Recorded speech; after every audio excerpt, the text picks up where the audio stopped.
Okay, just to let everyone know that please, we are recording like we normally do. This is just taking, just letting you know, disclaimer. We are recording like we normally do, and I hope that's okay with everybody. I just want to say that please, if you are here and you are speaking, please, you have to put on your camera because we will need, we normally edit the videos and send it out so that people can get to learn, heal, and grow as much as they need to. So if you are speaking, please always don't forget to put on your camera. We want to see your beautiful faces too. That's another one. Thank you so much. Panelists are here. Welcome, Mr. Philip.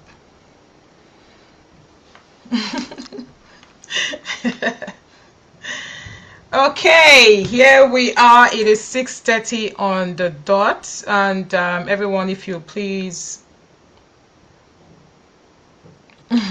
Everyone, if you want to please send a message to people just to tell them to come in. We have one more panelist who is not here. I don't see him here yet. Help us with pushing it out, letting people know that the village meeting has started. I honestly do not know how to put that noise off. I should have actually looked for it. Anybody knows how to put that noise off? Anybody?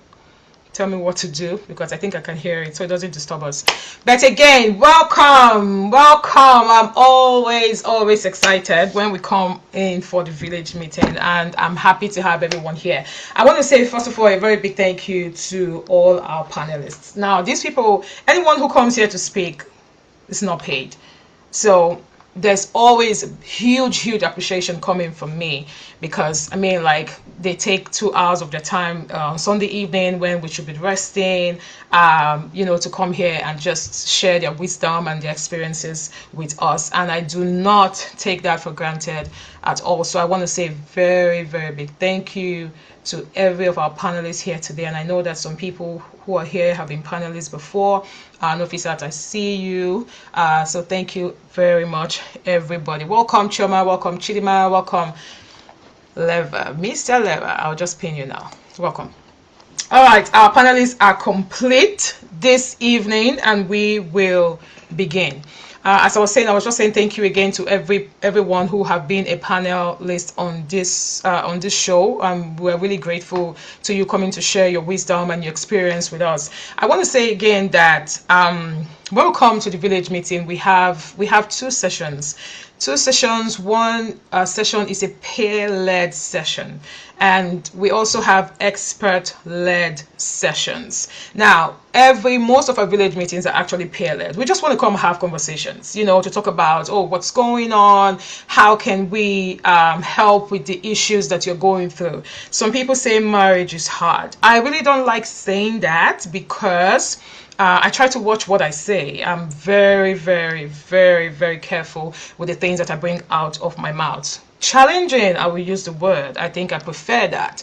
I've had to, like, really call on people sometimes to say, hey, do you want to be a panelist on this show? And it's like, no, marriage is very hard. I don't want to do that, which is okay. So I really want to say a big thank you to every panelist here. Not because you have 100%, of the best, but because you are willing, you have worked hard, you are still working hard, and you are willing to share your experiences with us. And like I said before, because I always want to say this, because sometimes when you bring out flyers, some people are like, I know that person. Listen.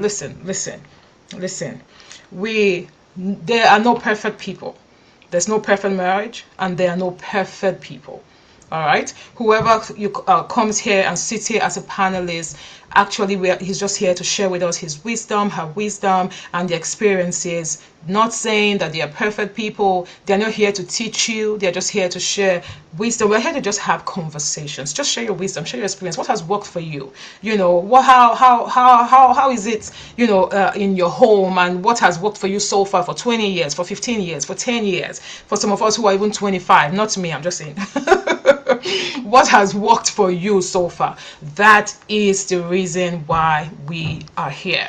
Today we have lots of heart-breaking questions. I mean, like, just reading them, I could literally feel tears, some sadness, on my inside. It it was really heartbreaking just going through those things, and just reading what people are asking and what people are saying. So I don't want to get emotional here tonight. That's not the goal.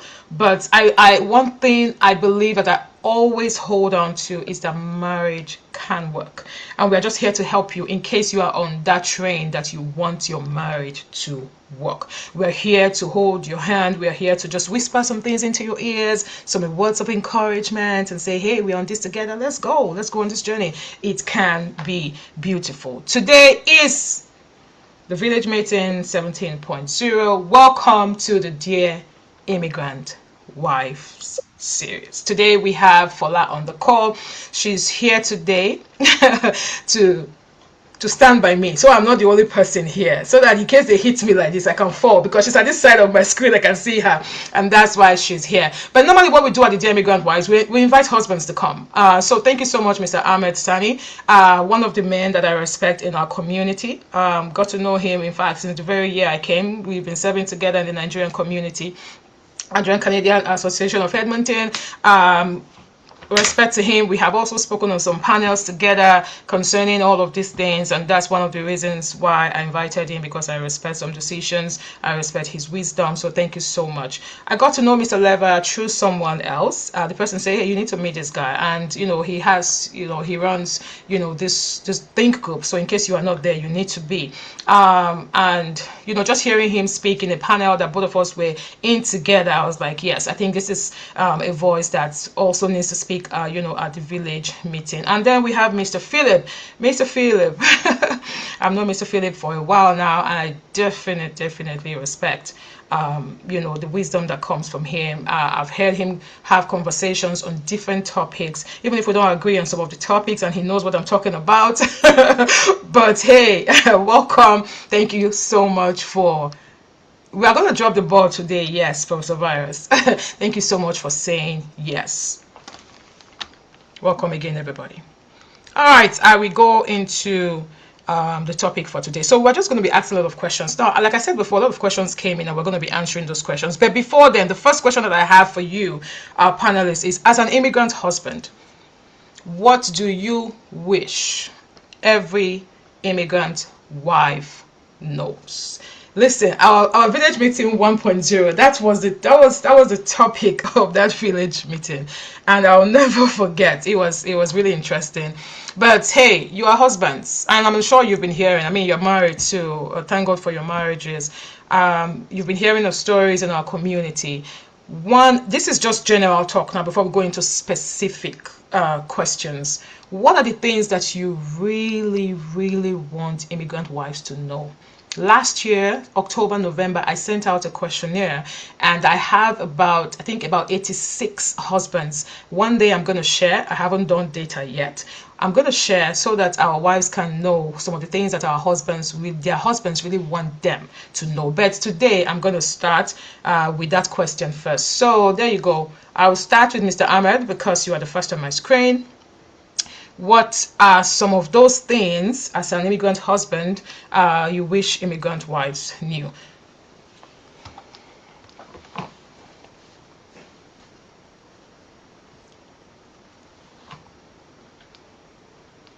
Can you guys hear him? Yes, we can't hear you, sir. I thought it was just... Oh, you are muted. I see. You are muted. Unmute yourself. No, okay. We can hear you now.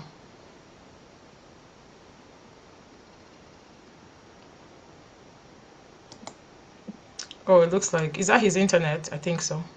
Okay. I joined on my other phone because they're saying it. So can you hear me now? Yes, we can hear you now. Okay. So for me, I think because of where we're coming from and the kind of environment that it is very important that wives trust their husbands and they appreciate that the whole family is one unit. Because I mean, I will use my own kind of background and environment I come from, which I think might be the same for most of our people. It's such that it's a man's world back there. But in this part of the world, The system is designed to protect the vulnerable ones, starting with the children, and then the woman, and then the man. And as a result, it is very important that the woman still appreciates that the man is responsible for the family. So, what I would want our wives to know is that, and I say this to even my friends and my junior ones. The interesting thing is that when you get married, it is mostly the woman that leaves where they are to go to where the man is. So you have changed position and you have changed location.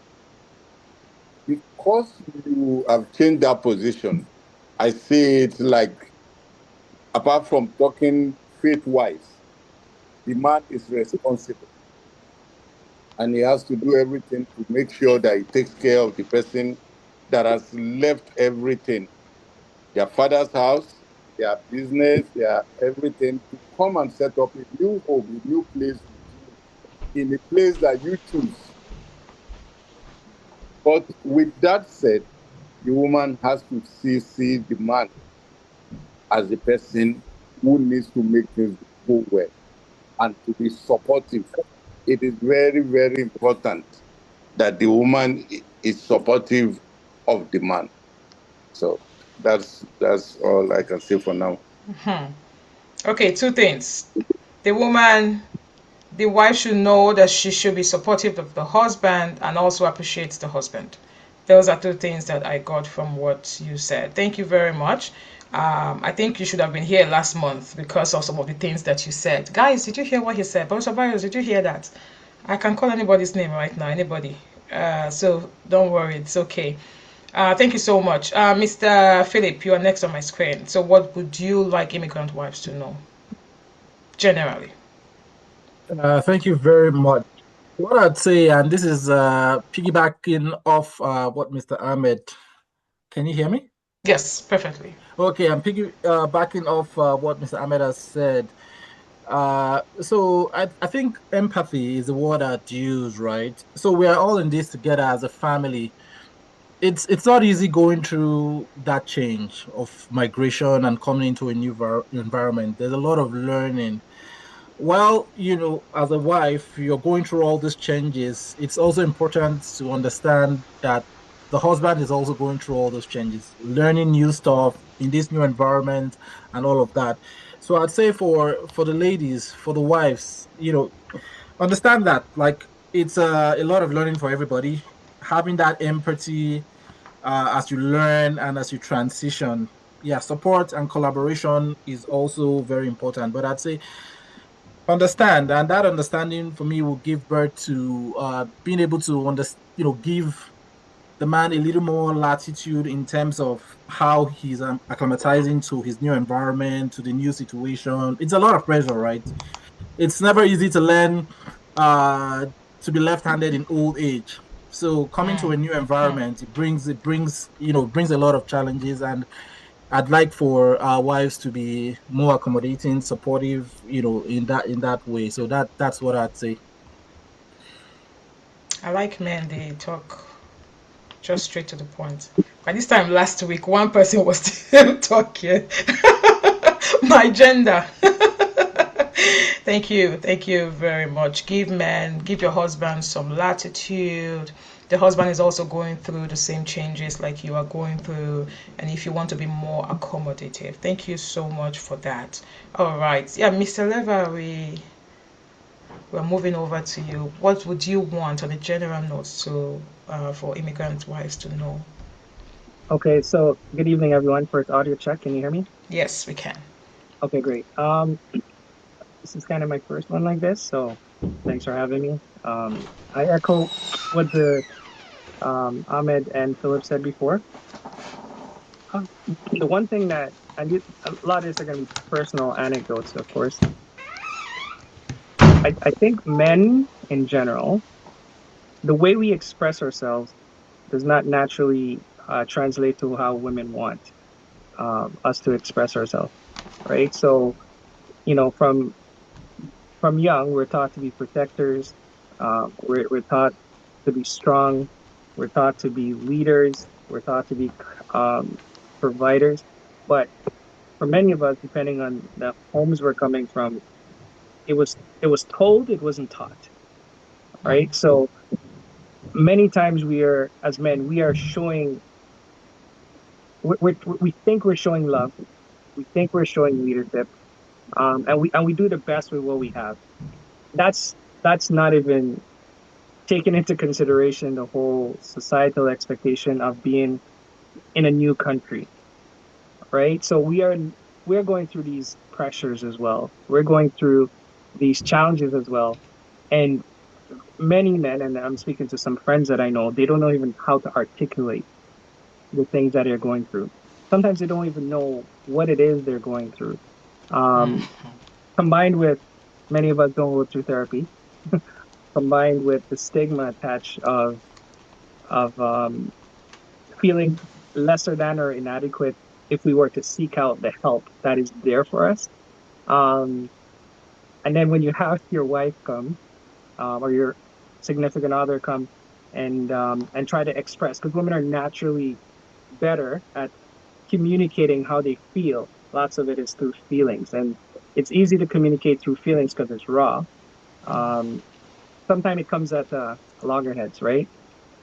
Where the man thinks he's doing well by doing the best he can, but it's not translating the way maybe women are looking for it. So we could talk about what solutions might be. When we zero into that root cause, it's a lot of it is communication, and if men are communicating one way and women are expecting communication another way, and we're not speaking the same language, but we want the same things, it can amplify and seem much bigger than it is. And I think the women, and I mean, this isn't to say that women should do more than men, but a lot of it is communication, and we need to learn as men. We need to learn how to communicate because a lot of the spaces I'm in, it's usually women led, right? So the nonprofits, sometimes in the workspaces, Black women are leading.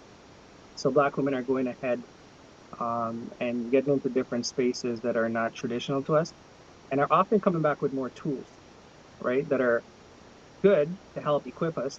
But us men, sometimes because of those traditional pressures, don't know how to receive, especially now if the woman is leading, right? So helping us somehow, right? Be able to see that, you're not at odds with us. You're actually helping us achieve our dreams together. Um, for me, that was kind of my personal journey. I really had to take like a swallow like a humble pill and just see that, hey, I didn't communicate well before. I used to do as I say, not as I'm doing kind of approach. So a lot of it is, I think the woman really needs to show you, and you need to be able to reciprocate that communication is the key to get anywhere. So hopefully that helps. That's my thought. That's we can close here, but I'm kidding. Thank you so much for sharing that, and I really really hope that a lot of men are here and are listening and are taking everything to heart that you are talking about. We're just going to jump in. Thank you so much. We're going to jump in very, very fast into the questions that came in. So these are questions that came in from some wives in our community, and they want to know. I really hope that they're here. All right. So one of them says, now, let me say this again: that the Dear Immigrant Wives is for husbands to talk to wives. Right, where a wife is confused about her own husband or is unable to articulate, what's going on in his heart, how come they never agree on certain situations, or just generally the issues that they are going through. And the truth is, I have seen is, just having the opportunity talking to, people in this community, is that most times the problems are not so different from each other. It's really not that different. So I'm hoping that everything that the questions that are here today, the husbands will be able to ask. One thing I want to say is, when women have issues, sometimes it's easier to go to men so that you can try to understand how that man thinks. Not because you want to compare, but you want the man to be able to take you through the thought process of, your own husband, to understand. And that's what this idea it's about. Okay. So the first question I have here, we might not be able to answer everything because there are many. Women, us. I'll start with, she says, we seem not to be able to agree on anything at all. Can you please tell me what to do? So I'm not sure if you want me to start calling, who should come in first, but you have these questions, like right in front of you. So maybe I'll start from Levar again because I started with Ahmed before. So Levar, if you want to go with that, we seem not to be able to agree on anything. What can I do? I mean, that's a difficult one because that is that's a feeling that I think is real. Um, would her husband say the same thing? That I'm not sure, right? But trying to give advice based on just that information, I think it starts with, what's the quality of the relationship? Can you tell that to your husband? If your husband will listen to you, great. If he won't, who will he listen to? Um, there is usually someone within the circle that can get his attention, that can get him to sit down. There has to be some sort of a trusted intermediary, um, that doesn't make him feel offended, right? Because also we have to navigate that, why didn't you come to me type of Exactly. interaction. Yeah. So for me, I would, just to keep it short, I would just say, where is that space, that safe space? Find that safe space and just begin that conversation. Because I live by the belief that nobody shows up to any space wanting to fail at anything. And that sounds like that marriage is failing in that regard, right? So first is just aligning there and using that trusted space. So that's my thought, Use your my advice. trusted space. Okay. Yeah. And I know that that's one big issue that we have, especially not just here. It's been generally, like, people don't trust people. Like, oh, if I tell you stuff, how am I sure the other person is not going to hear about it and going to interpret it in a way that I did not say? So I think that one of the things that we are also going to tackle today. You've talked about having a trusted space. Thank you. Okay, I'll go over to you, Mr. Philip. What do you think? She says we seem not to be able to agree on anything. What can I do? So just the way I read the questions quickly when you sent them to me, so this is an extreme position, right? I'm sure they've reached agreement on so many things, if depending on how long they've been married and all of that.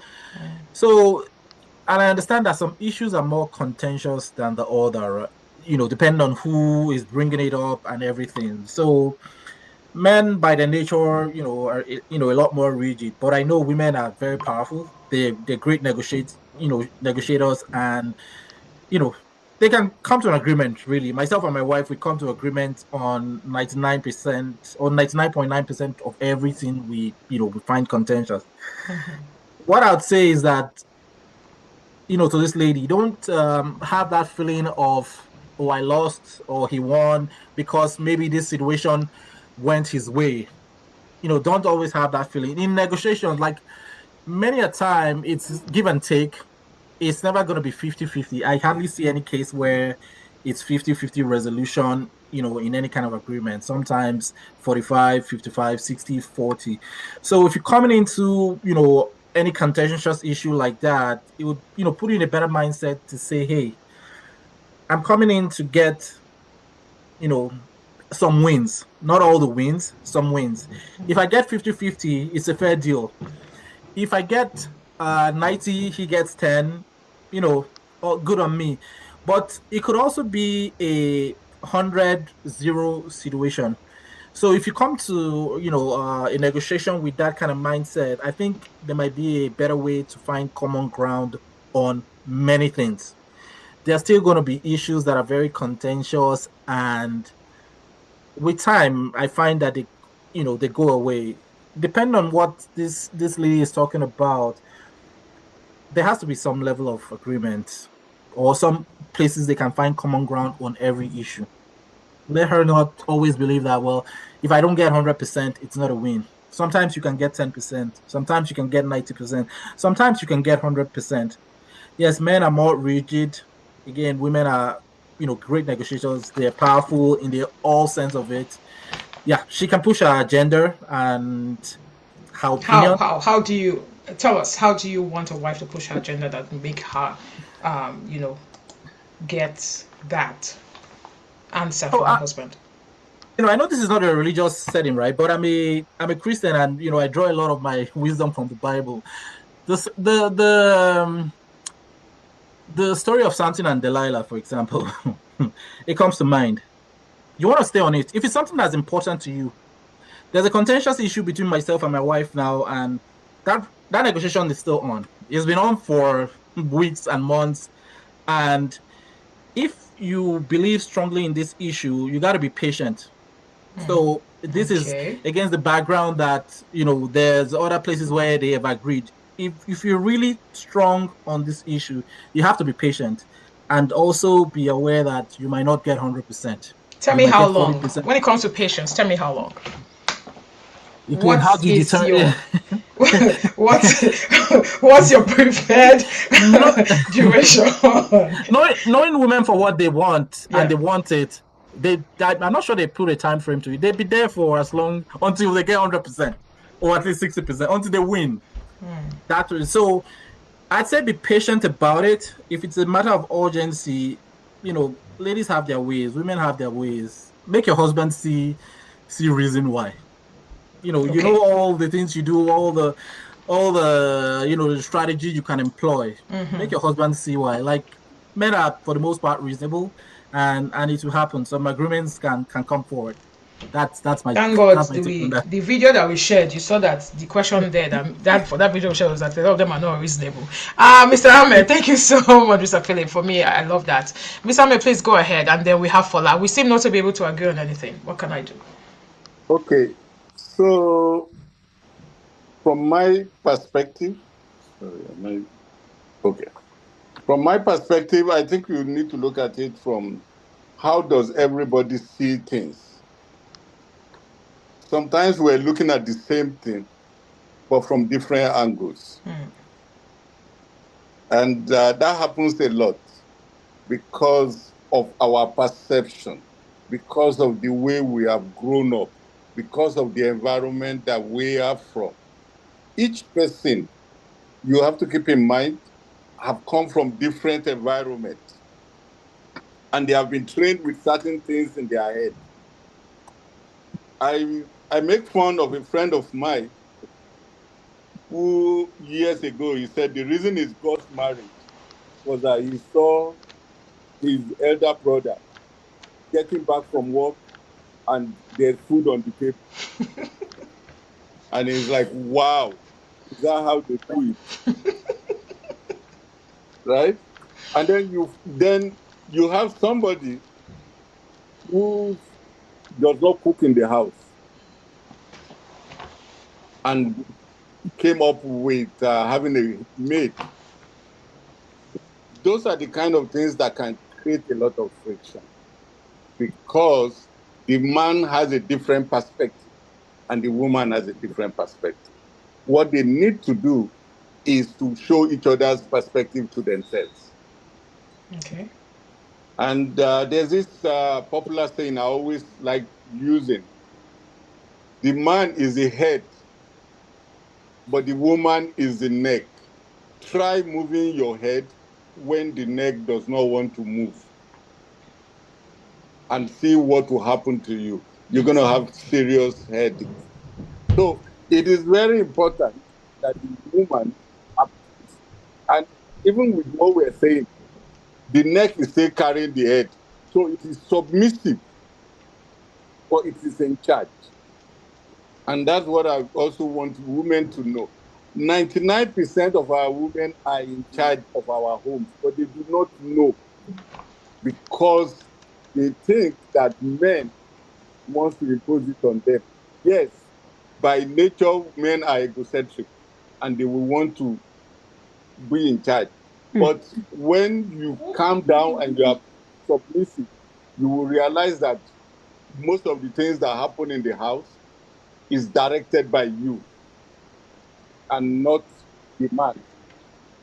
So be submissive, share your perspectives, and work together. And then you would be able to fight. There will always be misunderstanding, whether we all like it or not. I've been married for over 25, almost 25 years, and I would not deceive anybody to say I have not had issues with my wife. But we have a way of settling that because I know the responsibility. So that would be Um, my advice. I want you to please throw more light on the fact that what you just said. You said that women, you need to know that you are in charge, but a lot of you don't know. Do you want to throw more light into that for us? Well, one of the way when people are in charge, when you are in charge, you don't have to fight for power. Okay. When you fight with a man or you drag something with a man, his egocentric nature comes into being because he feels that you are dragging it because he's not up to the standard or he's not doing what he should do. So that's what I mean. It's not. Okay. Okay. Thank you. Sorry, I was just a bit distracted. Okay. We'll come back to that. Thank you so much, Mr. Ahmed. Now let's go to our beautiful Mrs. Olowo Fela. What do you think? Tell me. I mean, like from the woman's point of view, what do you think? Not being able to agree on anything. I know that you are lovely inside out. So can you please talk to us, wives? What's your perspective on that? Yeah, thank you. Thanks for having me, Onome, and thanks to my Egbon, Mr. Ahmed, and other. Thank you for all the wisdom you have spoken. First things first, I want to say that I will address it from the side of the woman. We've all been there. I think saying that you've not agreed on anything might be an exaggeration, which in the first place makes the problem look a little bit worse than it is right now. So it's blown. One of the things I used to say is whenever I use absolute terms, I'll be like, if I tell my husband, you do this all the time, he'll be like, no, I don't do this all the time. I do it sometimes. It's not the same thing. When you see me as somebody who does something wrong all the time, it changes your view of me. And I absolutely agree. So I think I'm not speaking for you, but it's probably not anything. It's probably just some things that maybe they're important or they've been coming up back to back in the last few weeks or months and all of that. If I were in your shoes right now, what I would do is I will stay back, lay low first. And I think Mr. Ahmed spoke to what exactly I was thinking to speak to is the fact that sometimes men are egoistic no matter how much they try to not be egoistic. It's just in their build, and that's why the female is meant to submit to the man, right? It's because it comes with being a leader. It comes with its own pride and way of feeling and all of that. So when there is a challenge, when they feel challenged as to what you're coming at them, sometimes all you might be asking for is a pen. But the man is like, no, because you're asked, I can give you this pen, but I won't give you the pen just to make sure, just to prove a point to you that I can decide, I can choose what I want to Very do. true. I can decide what I want to do. So when that happens, there is a power tussle going on. You don't win in those kind of situation. Everything gets worse, the grass suffers, the children suffers. I would say you pull back first and then try to understand what is going on here. Have I done anything to this man that makes him feel less than a man, that makes him feel like he needs to prove a point to me to say I am the head of this home? So step back, watch what has happened. Are you robbing something at him? Are you maybe making more money at the moment? And somehow you're becoming a little bit unsubmissive, and sometimes you might not be doing anything wrong. It might just be him not feeling emotionally okay. And unfortunately, fortunately, that's part of your job. It's your job to restore his crown back to him. So when it looks like, why are you feeling this way? Calm down and reassure him that in this house, you are the one. See, you are the, it is you. It is you. It's not me. So make your actions look like that and reassure him and then calm down. So another way to look at it is what kind of person is he? So I was talking to a friend yesterday and she was like, oh, she's probably here. She was like, Fola, help me convince this so and so person, which is her husband, to do something. And I said, no, don't say anything to him. Let the time speak. There's some things you don't need to argue about. There's some things you don't need to force. Sometimes you need to actually if you need to see, okay, what is at stake here? It's not a life or death matter. It's not someone's destiny. The time is not that critical to that thing. We can always catch up. Let's give him a little time. Let the time speak. Then come back to him. He will see himself. Also, we're very emotional. So if I go to my husband and I'm like, this, and this, and this, I'm going to him from an emotional perspective. First of all, even if you are going to tell me no, I expect you to even acknowledge the emotions I'm bringing and the enthusiasm and the excitement, and just first of all acknowledge that. You're Then dishing it hot. tell me the no, tell me the no gently. But now the thing is that if he's saying no, there might be he's looking past the emotion. Sometimes men wants to see the logical. They want to see the numbers. So if it is a money matter, for instance, we're going to spend more money. What does that mean? Bring your accounts, do your budget, do everything. So bring the information. Sometimes we are not providing accurate information to help decision making. So we're very emotional and we're consumed by the emotions, and somehow we want the man to get in on the emotion with us. But the man is like, no, wait, calm down. I see where you're going, but can we think this through? So you need to know what kind of person your husband is. I don't go to my husband with random numbers. I go to him with exact. If I go to him with non-exact numbers, he's asking for the exact numbers. And when there's a deviation, I need to explain why. So because that is that kind of person. So of recent, I wanted to make a change. I like that. And I thought he was not going to agree to the change I wanted to make. And it was regarding one of our children's school. So I remember that morning I literally lost my peace because we had done it before 3 years ago, and there was a reason we stopped. It wasn't working. But it kept coming back to my mind that I need to do this for this child. So I was there and I'm like, oh my goodness, how do I bring this up? And I need him to agree about it, to eat and all of that. And I I wrote all my reasons, not because I was going to present it to him, but and I know he's a logical person. He reasons from intellectual perspective. So I have to come up to his level. So I had to write down the pros, the cons, what is the impact, and all of that. He woke up that morning unplanned. I just said, babe, there's something on my mind though. I just said, yes. I said, yeah, let's do it. Like, if that's what you want, let's do it.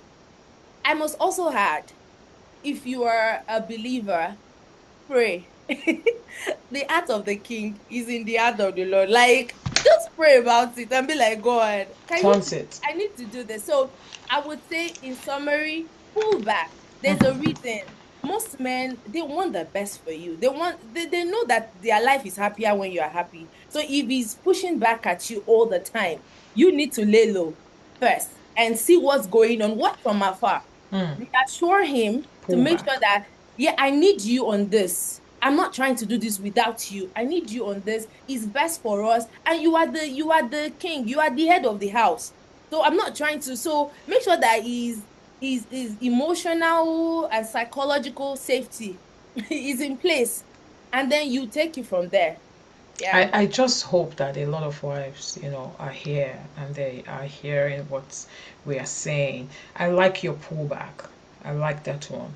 Pull back first. But no, some of us don't want to pull back. We want it right now. And I like the fact that you also said you want the man to come into your emotional state. Sometimes that doesn't happen. In fact, many times that doesn't happen. Thank you for bringing all that up, all that points up. Thank you so much for that. Okay, back to our husbands. Not my husband, though, as in Suliat, all of you start taking your husbands. That was just a statement. I need you guys to please look through this list that came in, the questions that came in, and I want you to pick one question that you want to answer, because the truth is that there are so many we cannot go through. In fact, honestly, I'm not going to lie to you. I didn't actually take everything, and I'm really sorry if you're here. You sent in a question. I'm so sorry. Forgive me, but there are so many. I know you know us wives. We can just go blah blah blah and all that. Please just go through and look at one that you would like to respond to help this wife in a dilemma. Please help. Philip, you found anyone yet? You are muted.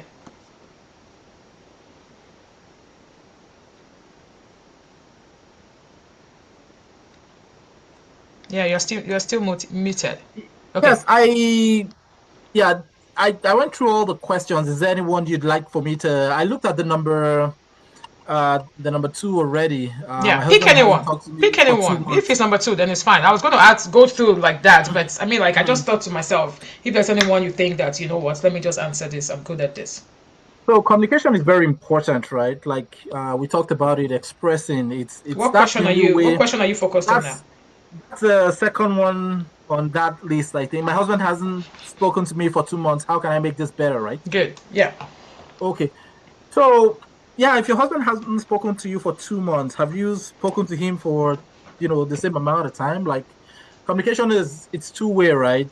If that guy happens to be Frank Edo and is giving you the malice treatment, and it's hurting you that bad, you can step out of your that position and have that conversation and ask why.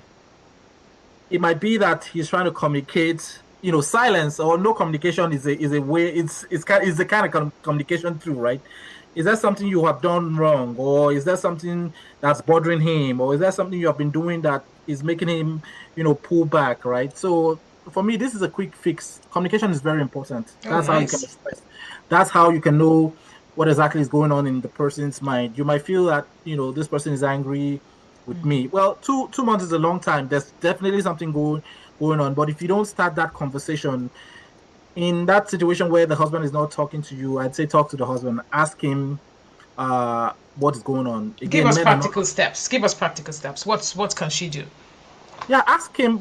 Yeah, you go straight to the matter. Why are you not talking to me? Or was it something Okay, we the did? truth is that if you ask him why you're not talking to me, he's not going to answer. So that's definitely that's the reason why she's coming here, because I believe so much that she must have said that. She must have asked, what's going on? Please talk to me. Things like that. So what do you think? What do you think she can do? I mean, like, coming from a man's point of view, if, for example, you find yourself in this kind of situation, what can she do that will make your heart soften towards her? So somebody made mention of safe spaces and trusted confidence, right? This is a tool, or this is a mechanism you want to employ. If it's parents, if it's in-laws, if it's Do that one you? friend, Sorry, I'm stopping you there. Do you really no believe problem. in parents or in-laws as third party coming in to solve problems? I don't, but there has to be a mechanism to break that ice, right? I believe, just by my experience, I believe in resolving conflict at the lowest level before escalating. So I anything like that that. goes outside the two of you is an escalation of some sort. Yeah. If my wife is not speaking to me, or I'm not speaking to my wife, something has happened. 2 months is a long time. Was it after a quarrel, or was it after you requested something, or he requested something and you didn't do it, and then that's what led to that? Try to think back. But if you can't find out, make that move, ask those questions, and let it work. If it's not Okay. working and you think you've put in enough effort, time that you've determined, then we can move to escalation, right? So that trusted space, third party, be it pastor, be the counselor, anything, I'd say that would work. Communication has to be restored, because in that vacuum of no communication, a Yeah. lot can happen. A A lot can lot can happen. happen, right? Once there's That's that true. crack, putting it in pigeon, if that crack, if that wall is cracked, a lizard can, come in, right? Yeah. Yeah. Thank you, Mr. Philip. Mr. Levar, I'll move over to you concerning this same question. Tell me, what are the things that you think that woman can do to be able to restore? He has talked about, trusted space, third party, and all that. And I believe that can actually still work for some people. It does actually work, especially when it comes to, let's say, religious leaders or. That's the only thing I can find on top of my head. But what do you think, Mr. Levar? What else can she do? Because I don't want to believe that she has not even done this. For her to bring this question here, 2 months. That's a lot. Go ahead, Mr. Levar, please. You're muted.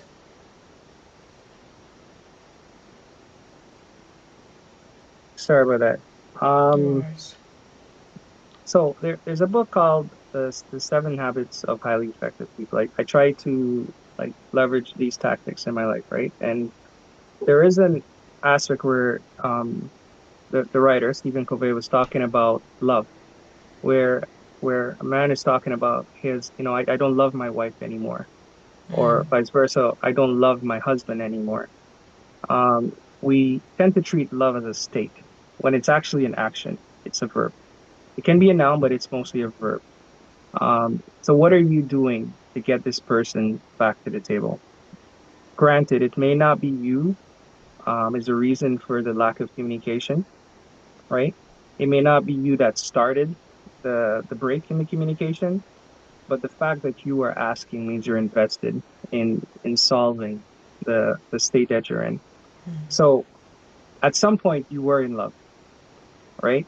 At some point there was communication. At some point there was agreement. Get back to that space. But also it comes back to how well do you know the other person, and how have you changed, I right? like that. Yeah. Be very reflective, but it's an action. So if this person likes Guinness, I'm just tossing the first thing that comes to my mind. Just leave a Guinness, right? If they like a special dish from back home, right? Maybe they don't want to eat what you cook, but order it from a restaurant that they might like, right? If it's so bad that they think you're gonna kill them, order it from Skip the Dishes. Just little things at a time, right? Because just imagine being in a house and not talking to your spouse. That is so far fetched for me. But I do know that people are living through it. So I'll bring it back to what Stephen Covey says, that action, right? Seek first to understand, then be understood, right? Oftentimes we're trying to tell the person what we're feeling, what we're doing, what we want them to think, but try to understand where they're coming from, and to bring them to the table, just give some grace. But you know that person. At some point you loved them, they loved you. You at least spoke to each other. Just extend that little olive branch of that little thing to just slowly bring them in. And it's like, oh, you don't talk to me, but why did you get me this food? Because I just wanted, because I love you. And I know sometimes we don't use that word as much as it should, but that's one way you can just bring that person a bit closer to where you are. So those are, I think, some of the little things you can do. But to get to that point, there's a whole lot that happened before you got there. So that would be my suggestion. Hopefully, that person finds it useful. Thank you, Mr. Levar. What about you, Mr. Ahmed? Do you have anything to say concerning this? I think if it's getting to 2 months, that has gone too far. I'm not even sure how that works. And I agree with everybody. And I want to start from the perspective of Fola when she talked about use, basing on faith. The one thing that we need to understand is that faith is very important, whichever perspective you come at it from. And to be in a home that for 2 months you're not talking to each other, I think you are planting a seed that when it shows, it's going to be a big problem for you. And as a result, the moment it gets to that stage, and this is my own candid advice, I have seen women do it and I've seen mothers do it. Our women know how to make a man calm down if you pull it up. Don't make him to feel like you are challenging him. Okay. Okay. And for some things, you have to let go. Not because you are not right, Pull but back. because of peace. If it is not a fundamental issue. If it's a fundamental issue, well, maybe the marriage is heading for somewhere that it shouldn't head for. But ordinarily, calm him down, let him see point before you even go out. I am also not for going out. To go out, it takes a lot, but you have to pick who you go out with. So when I say go out with, who do you go to? Who is the person that you really talk to say, you know what, this is what is happening? If you have been married for a while, you will definitely know somebody that your husband respects a lot. You definitely know people that can talk to him. If there are none, then I'm sorry, I don't know What what else else to to do? say. Thank you. Okay, I'm just going to read. Thank you so much, Mr. Ahmed. I'm just going to read what I see on the screen. The person says, DT says, I'm not sure what your full names are. He says, humbly ask him for forgiveness. I like that. And these are the practical ways that I always want us to share here at the village meeting. If ask him for forgiveness if there's anything you did wrong. I know that some people might not respond immediately. He also said, plead with him. He says, hopefully he eats at home, cook his favorite meals, no more challenging his decisions, and back all with prayers. I think it's the third time somebody's saying that wives do not challenge decisions. I want to also read what someone else wrote here. Sorry, it says silent treatment is emotional abuse. By the way, it should not be a part of marriage, guys. It is immature if couples cannot talk about issues. Adults must learn to have difficult conversations and conflict resolution skills. We are going to be talking about that actually. Conflict resolution skills. Thank you very much, everybody. But for you to know, I know that this is a major problem. It is. Olame, if I can Yes, just, Fola, I'm going to call you definitely. Yeah, I yeah. just wanted to ask, like, it feels like, to me, the question feels like the person is saying, he's not talking to me for 2 months and I don't know why. I don't Okay. think you don't know why. Like, because if you know why he's not talking to you, then we can go to fix why, I what you like can that. do for him to talk to you. So I think like the question sounds like he just stopped talking to me for 2 months and I don't know why. No, there's a reason. There's a reason, or there are a couple of reasons. And I don't think you wouldn't know. You might not be 100% sure maybe which us eventually broke the last straw or whatever, but you would know around the things. So, and I love the person that said ask for forgiveness humbly and Oh yeah. sincerely. So when you are asking for forgiveness humbly and sincerely, you can just go, please forgive me. No, what are you asking for forgiveness for? So you need to go and be like, oh, is it this? Is it this? Is it this? And to Levar that said that seek to understand before you um before you are understood. So yeah, it would mean that yes, maybe you were not even the one that was wrong, but you want to be the one to resolve this and pull him back to the right part and pull your marriage back to the right part. Because by the way, I don't know how you're doing it. Kudos to you. Like God will help you. Like it's hard. I cannot even not talk to my husband for 5 hours. I can't work. I can't focus. Like it's like my life is ended. You get what I mean? So I can't imagine living through that. It's hell. It's hell. So, but I think there is a reason, or there are a couple of reasons. And if it is something you cannot do, or he's telling you to do, you're not doing, or something, then you have to then like you need to focus the solution. That's all I'm just saying. Like you need to focus the solution to a problem. It can't just be random. And I don't think somebody would wake up. That's almost like the person has mental issues. If I just for no reason wake up today and don't talk to you for 2 months. So there's a reason. And I don't think the reason is oblivious. I think you would know the reason. I They would agree. know the reason. But Yeah. number one was what this one was Fola said. And this question is too open-ended. There are so many things that could have gone on. Maybe it's the same thing that has been repeating itself for a very long time. And it keeps coming up. And they talked about it, and it's not working. Because, like, I've been reading all the comments. Somebody keeping malice for 2 months. Wow.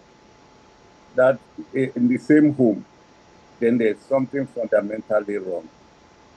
So it has to be moved away from the two of them. The woman has to take it out to the respected elders or community members or church or mosque or wherever to get it resolved. 2 months is a long period of time that we can't just judge based on, okay, this happened one time and the man is upset for 2 months. Yeah. Okay. Thank you. I think I saw something I want to read. Someone says silent treatment is not communication; it is a manipulation tactic. Okay. If I don't read yours, sorry. Just forgive me. I'll just try to go through everyone's um, conversation. Okay. All right. So, have you seen any question that you'd like to answer, Mr. Levar or Mr. Hamad? Or okay, go ahead, Mr. Levar. I'm gonna go for it's kind of a cheesy one because I know these are tough topics, but it's something I saw online, and my wife and we practice it, and and I and it I don't know if it'll help to the extent of someone not communicating with their significant other for 2 months, but before you get there, there's something called like a 6 second kiss, right? Where Kiss. as kiss, a kiss. Okay. 6 second Um, kiss. Okay. 6 second kiss. So you literally kiss. Philip knows it. He's smiling. So it starts off really corny, right? But kiss your spouse for 6 seconds. Like one, two, three, For is four, smiling. See everybody smiling. Can you five, imagine? 6. Okay. There is something that triggers in your brain. Like my wife and I, like rushing him around. I'm like, slow down. And we just, okay, 6 second kiss. Can I go try it now? Someone says. Um, yeah, just you don't You need don't to even get want to extra, know. but You don't even want to know who said that. the rest of my can you explain is always there. I have 4 kids. Okay, that's that it seems so simple, but it I think it's a really good circuit breaker, and it gets to the point where you just like, wow, this is my person, right? It's easy to lose intimacy. I don't think you need that sensor. Especially in Canada, we're all so busy. Um, and then the second thing is dedicating like the first 5 minutes of when you see each other to just put the world aside. I mean, even the kids aside, right? Just 5 minutes, 6 second kiss. Those two things, they'll go a long way.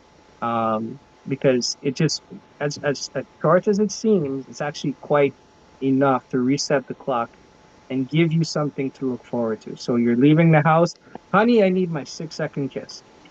You can do it at least once a day. Um, I told her it's 25 seconds.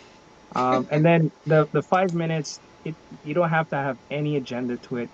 It's not meant to solve the budget or just, hey, tell me about your day. Tell me about the gossip. Oh, really? That person said what? No way. Just let go of steam and then go on in the day. So hopefully someone will try that. And at first, the wives are gonna be like, "What is wrong with you?" But by day 5, she will want that 6 second kiss. So hope that helps. I'm definitely doing that tonight, guys. Definitely. I'm starting that. Any other person starting that? 6 minutes kiss. All right. Thank you so 6 much for sharing. seconds, not 6 minutes. Oh, sorry, 6 seconds. Seconds. Sorry. When Eh, are we people still want coming to up do with for for six me? minutes. I mean, like somebody said they can do for 25. Okay, 25 seconds. So, 25 I is mean, long. all right. Thank you so much for sharing. I really want us to still get down. I don't want to spend so much time on it. But are there any other ways? But I like the fact that I like the fact that someone says to beg, ask for forgiveness. And someone else is saying here that what about if you don't even know? And I know that can happen. Like the person just goes silent on you. You don't even know. Sometimes that happens to men actually. The man is like, she's not talking to me. I don't know what I did, and the man is confused. Trying to check. But today we're talking to husbands. I know. So ask for forgiveness. Keep asking for forgiveness. And when we say ask for forgiveness, it's not just a one-time thing, because I mean, it's not just a one-time. Sometimes I don't like looking at the charts. That's the truth. Last week I didn't look at it at all because they really, really make me laugh. So I don't want to get distracted. But I really hope if you are listening, you are here, and just in case you see this video, maybe you were not here, but we shared the video and you see it. No more Frankedo, please. Yes, please. No more Frankedo. It's one of the worst things ever. It's just like you not talking to your child. A child is gonna really cry. And I want you to know that if you're not talking to your spouse, that spouse is not happy on the inside. Please, let's try to do something. And I say someone says there's a reason. There's always a reason. I know that there's always a reason. Nobody's saying that there's no reason. Can you please today just take out time, do the 6 seconds kiss, and just talk to your spouse and say, you know what, let's move ahead. It was always, someone told me yesterday, what's the way forward? And I like the fact that Fola said that too. In counseling, there's what we call solutions focused approach. Solutions focused approach. Different counselors, they use different approach. I really love solutions approach. When you come, I listen to you. When you are done, okay, what's the way forward? How do we go from here? What do we want to see, from here? So hey guys, if you're here today and you've been keeping my list for a long time, today's a good day to just do the 6 seconds kids. Thank you so much, Levar. I really enjoyed and I like that. Today is a very, very good day. In fact, not today, right now. Right now, I believe there's grace and there's strength for you. Go do that 6 second kiss and just say, you know what, I forgive you. I like Fola, you know what, I like what you did. And Moyo was saying it, that you brought BA, into the family. It's okay. And when you were talking, in fact, that's how Fela is. He thinks in numbers. I know, just hearing him talk for the past 7 years. You get, so I understand that. And I love what she said too. Personality, your husband. For example, if you know your husband is a very traditional man, I'm going to say something here that some people might throw stones, but honestly, it can work, I'm telling you. Go to him. You can go on your knees. There's nothing wrong with going on your knees. He went on your knees when he was proposing to you. Just say, come on, babe. Whatever it is that you want to call him. My king, my love, lover of my soul, the only no, that one is Jesus. The only cockroach in my whatever it is that you call him, that will be a very, very good start for you today. And then go ahead and do your 6 second kiss, and I'm sure it will help.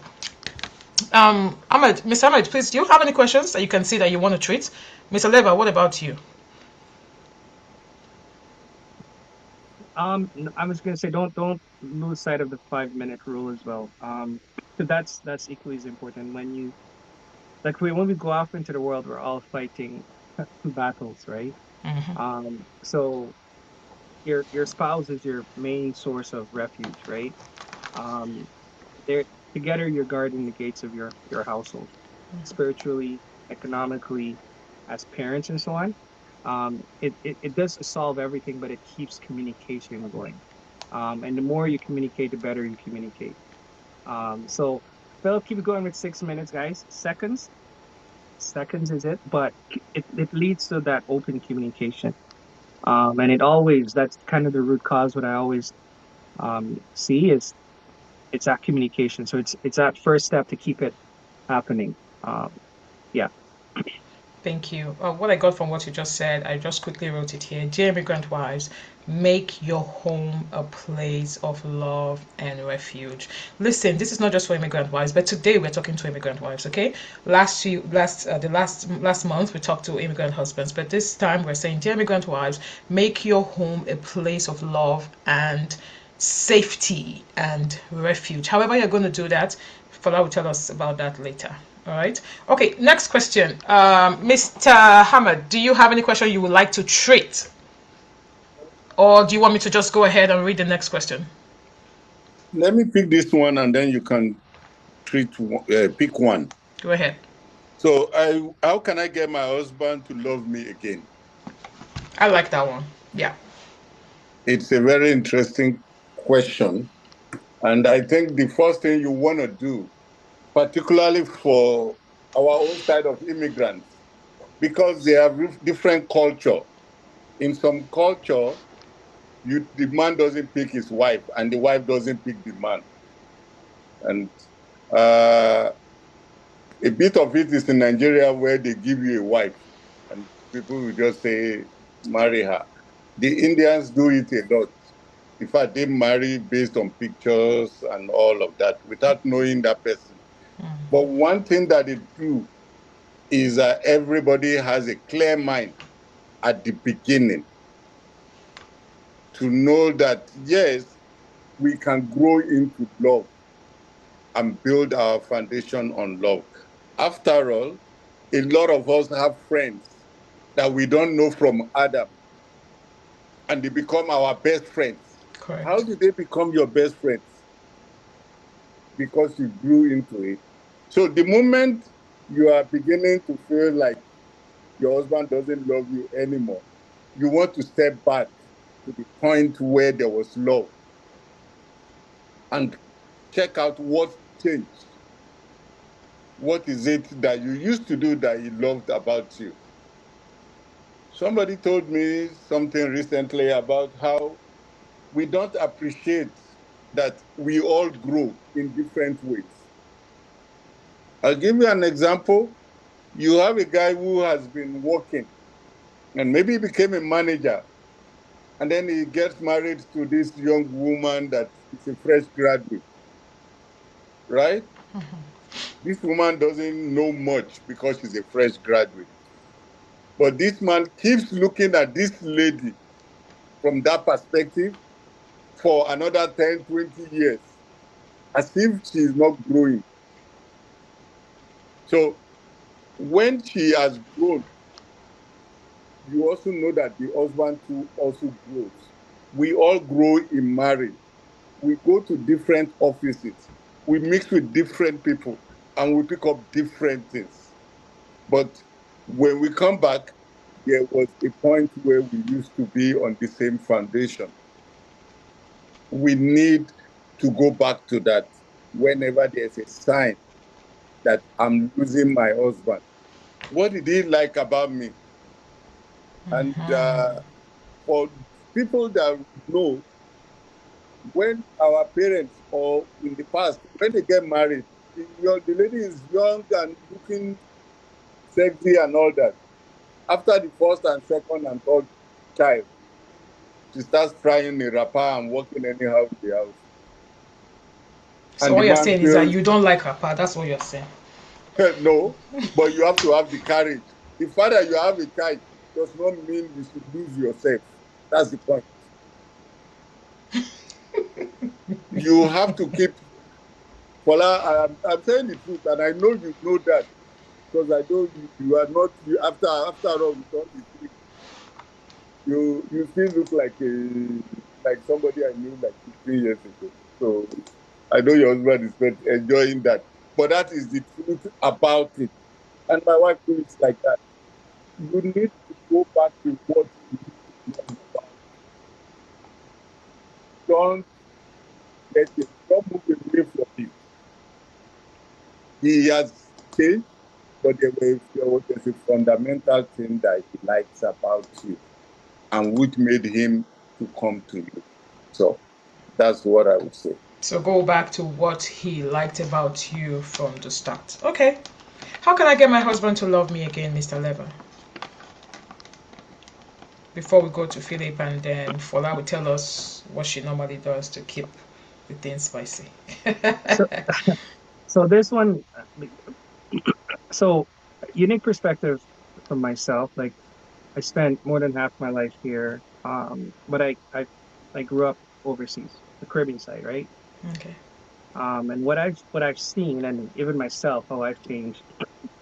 Like we have to recognize that it is different here. Like the things, both sexes, but since the question is to men, the things that men see are exposed to either directly or from their friends, their single friends, and all of that, their coworkers. Um, it's a different world, right? And what I'm getting at is, as partners, we have to grow together, right? Many times we come here and we live as if we're back home, right? As the saying goes, you go to Rome, you do as the Romans do. And sometimes people fall out of love because you don't see the things the same way. You're not Yes. aligned. Um, and to to to get that partner aligned with you again, you have to grow with them, right? Sometimes we have to change how we spend money. Sometimes we have to change how we approach risk. Sometimes we have to change how we approach parenting, our relationship with in-laws, because whether it's arranged or it's by choice, the key part was that you were in love at some point. But the fact that you're not in love now means there was a separation at some point. Find that again. And understand, where is that other person? Where are they in their journey? And why are they not in love with you? Is it physically? Sometimes they don't love you because they're not physically attracted to you. You could do stuff about that. Hey, there's no shame. You do what you need to do. Is it because maybe you are not living the way North Americans live? Well, I'm sure you can have a girlfriend that can get you up to speed, especially if you're at home and you're not going out into the community. It's it's really realigning. I always speak a lot about alignment, right? And understanding where that person is now, because nobody stays the same. And when you come to Correct. Canada, my God, there are so many different things and pressures that men, I'm speaking for my brothers there, that we are, navigating in this world, that you really need to have really good communication, understand where your spouse is, and also understand the world you're living in, because it's not Africa, it's not the Caribbean. Like we're living here now, and I'll take it one step further. Um, you're, if nothing else, you're equipping yourselves to educate your kids, because those stresses are going to carry forward with your kids who are out in the Canadian society, Correct. who are out experiencing the Canadian way of life, whereas we are stuck with the way we're from. So it may seem like we're betraying who we were, how we were brought up, the norms and values that we have. I'm not advocating for that at all. But what I am saying is we need to understand the realm that we're living in, and choose, right, the ones that our spouses especially, um, have adopted, and just find a way to go in that journey together. And hopefully that will make that person fall in love with you again, because at some point you were in love with them. Something's changed. Typically, the person has changed because we're all changing. We need to realign on that. And the benefit you have over that younger person that Ahmed said is that history. You have combined history that no one can take away from you. Oh, that's true. So Yeah. just definitely evolve with that person. And I think that'll be good to bring you together. Okay, thank you. Mr. Philip, what about you? What do you think? Thank you very much, thank you very much, Levar. So I again, you talked about perspective, right? So personally, I'm not an advocate of love never dies, right? Love can fade and love can die. We've seen Are you talking love. about love or you're talking about feelings? Love is a feeling. Is love a feeling? Yes, it is a feeling. No, love is not a feeling. We can talk about that later. But go ahead. Okay. So, yeah, people can fall out of love and fall back in love, and people can fall out of love permanently. So, this lady who was asked this question, um, yeah, she probably gets the vibe. Is this one of those many times that, love wasn't 100%? Maybe love was 50%, or love's at 0%, or, this is one of those time when love has stayed at 0% for, a protracted, period, and perhaps, yeah, you're looking at it that maybe this love is not going to be ever rekindled. So I'd say, just looking at it from a perspective, she needs to be able to determine what has she done, and all these good things we've talked about, all these good strategies we've talked about, has she employed them, and love has refused to rekindle this time? Maybe it's a time. Yeah, I'm not an advocate of, yeah, love must be forced or it must come back, or, yeah, I'm not an advocate of that. Read the situation. If you have done everything that you feel would rekindle love, everything you know how to do, you've come for these sessions, you've listened to all these English we're speaking, you've read, you've prayed, and love has refused to be rekindled, then maybe it's a time to look for another love. And that's just the perspective going to come in at this point. I mean, like, is it easy? It's Like, it's we never don't. it's never easy, right? But you see, Like, do we advocate for that? for Like, no, we don't advocate for that, right? But I've seen a lot of situations where people try to force love, for one of a better phrase, and many bad things happen. If you people were in love, you guys had all this long time of being in love, and now you're falling out of love, and everything. Both parties have tried to rekindle this love, and it's not working.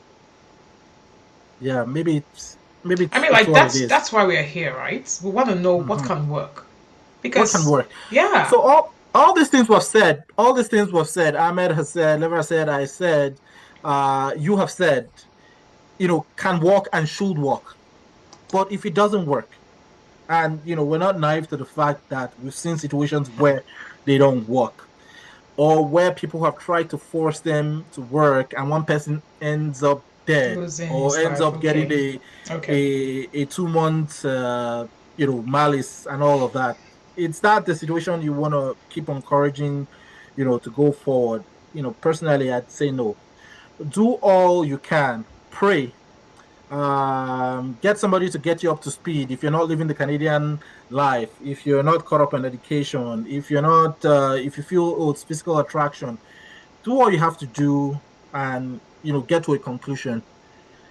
If that love is not going to come back, maybe you should step back, you know uh and maybe it can be rekindled by just stepping back or stepping away from that relationship for a while. Who knows? It may never come back. So that's the perspective I'm bringing today. Love may not come back. That's what I'm saying.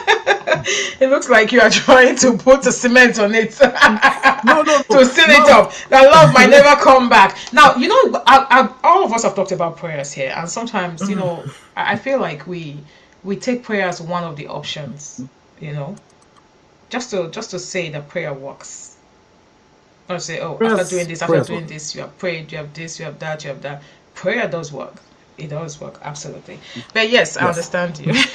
I get you, Mr. Phillips. Thank you. Father, what do you have to say about that? I mean, like, if you have a friend that comes to you and says, sis, how can I get this man to love me again? I've done everything. Yeah, Go ahead. it's interesting. Randomly, I just walk up to my husband. I'll be like, "Do you still love me?" And I feel like nowadays, he just even know where I'm about to ask the question. He'll be like, "What? How? Where? Yes, I do." Like, I do get what this person might be going through. It might not Um, even mean that the marriage is about to break. You said love is a feeling. Yeah, I agree. Love is not completely a feeling. Love has a feeling, there's action, but I think it's also a decision more so than that. One thing I wanted to say was that just to start is like men and women, we communicate very differently. So, a woman can tell, and it's the way God made us. I can say the same thing to Onome, stop wearing a red top. I can say it 1 million times. I know Onome is not going to listen to me, but I'll just keep saying it. And I'm feeling the joy. And each time she does not listen, it pains me, but I'm still going to say it. But one thing I've noticed about men is that when they say things once, twice, three, four, they let it go. They don't have that rigor to keep pushing it, except you are one person that knows how to make them to keep pushing it. So when sometimes I feel like men have a way of giving up, even, and you might not even know. They've told you, I don't like the way you do this, I don't like the way you do this, I don't like the way you do this. That's it. Now you might keep doing that thing. Now their mind is sealed. They have thought about you in that way. I'm like, she's not gonna change. Their mind is sealed. They're moving on. Now, when you start to have several of those kind of things, where mind is sealed, mind is sealed, over time you can see that you might start to see that the outward expression of the love that you are seeking might no longer be there because there is no emotional connection to you in that way. So that's been said, and I think it's something that you don't have to wait for things to get bad, just something to put at the back of our mind, that as we go through things that your husband might not necessarily keep repeating the same thing. You would just move on. You think he doesn't, you think it doesn't matter to him anymore, but for the sake of peace, they That's very readjust and they important. move on. But it does not mean that it's pleasing to them. But meanwhile, you have the grace. You're gonna keep telling that shoe. I've told you don't be keeping it there. I've told you don't be, and all of that. So that being said, I think the other thing I wanted to bring to mind is that someone spoke about who were you when he got married to you and all of that. I think one of the interesting things that happens to us as adults, especially when you move abroad, is you just become a different version of yourself. You are now that girl. You are now that strong mommy, strong woman. You are at work. You're writing exams. It's almost like you have to show up to life as a tough person. It's almost like you wake up every morning. You want to be soft and all of that, but life is like, no, you have to be strong. You have Can't to be be tough soft and all today. of that. You can't be soft today. No, no softness. And then that makes us lose the softness that we bring to the table. So I would say a lot of times when you're talking to your husband, it was something I had to learn. We're nagging. It's more of, okay, can you do this for the children? Oh, you've not done this and that and all of that. And then so over time, you can start to see that you're not necessarily building a sweet relationship. So your husband looks at you and all he sees is this woman that wants me to get this done and get that done, or will tell me, remind me all the 1 million things I've not done. Compliment your husband. Tell him you are doing good. Like you are doing great. Be like, babe, tonight you just go and rest. It's not because you have not rested or you've not done enough or something. Leave anything that needs to be done. Tell him, babe, go and rest. You deserve it. Right? So don't let the voice that when they think of you, when they think of us as women in the house, and I know it's hard, but it's doable and you have to be intentional. That the only time they see is it's almost like a transactional thing. So take a moment and step back. Be a girl again. Like just a girl. I'm just a girl. At the end of I'm the day, just a girl. just be a girl. The same girl that they met 20 years ago. Sometimes just be soft. Yeah, there will be moments where you will have difficult conversation. There will be moments where you will have to be tough and be strong and all of that. But make a conscious effort that that is not your default. Even when you have to have a tough conversation, you can approach it in a soft way.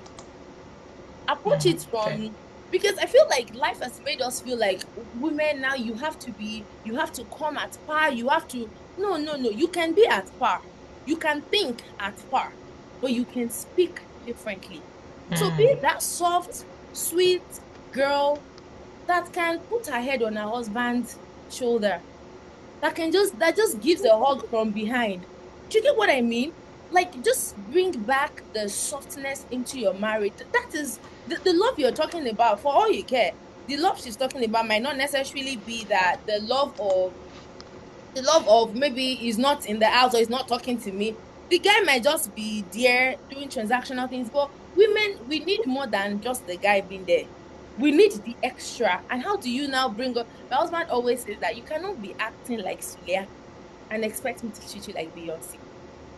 I don't know if that means if you guys know what that Fella, word, you cannot act like no, nuggets, it will and tell me gold. it will be like you cannot shout at me all day. I didn't used to shout or anything, but it will be like you cannot speak to me this way all day. And then at night, you just expect me to just give you a sweet, warm hug, a peck on the head. No, everything is conditioning. We can condition, we have a lot of power, I agree. I, I have a question for you, You can Fola. condition the man. That's all I Fella, I want have to a question for you. yeah. For wives, I mean, I saw something on Facebook some days ago. Says the woman was saying that the man made me who I am. Like, because they say that a lot. They say, oh, because Levar, I can see your hand. Please, I'm coming. Because he wasn't doing this, I had to step up to do it, and now I act like a man. I talk like a man. And you said the word, we are now at par. I want you to speak to those kind of women here today. Just 1 minute, please.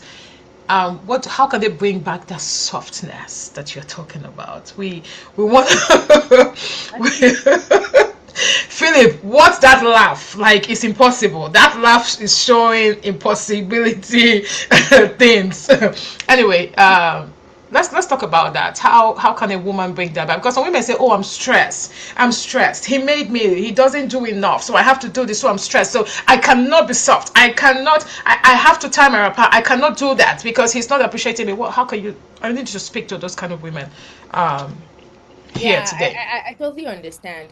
I absolutely, those things would definitely happen.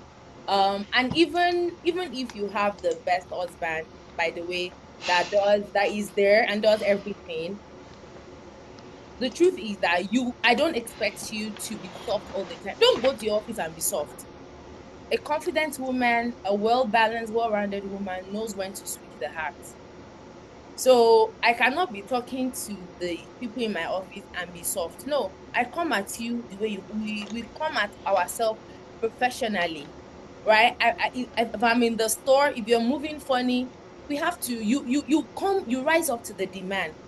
But I do understand that sometimes the man might have given you a reason to toughen up yourself, and you are like, now I'm hungry.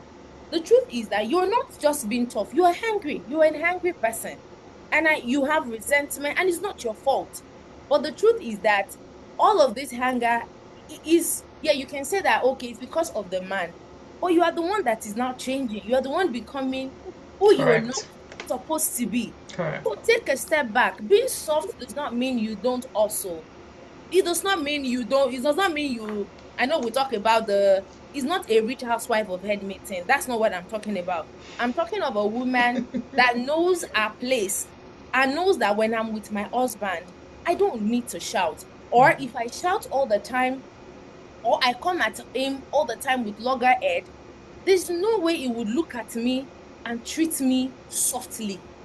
So you can change if you're in that situation.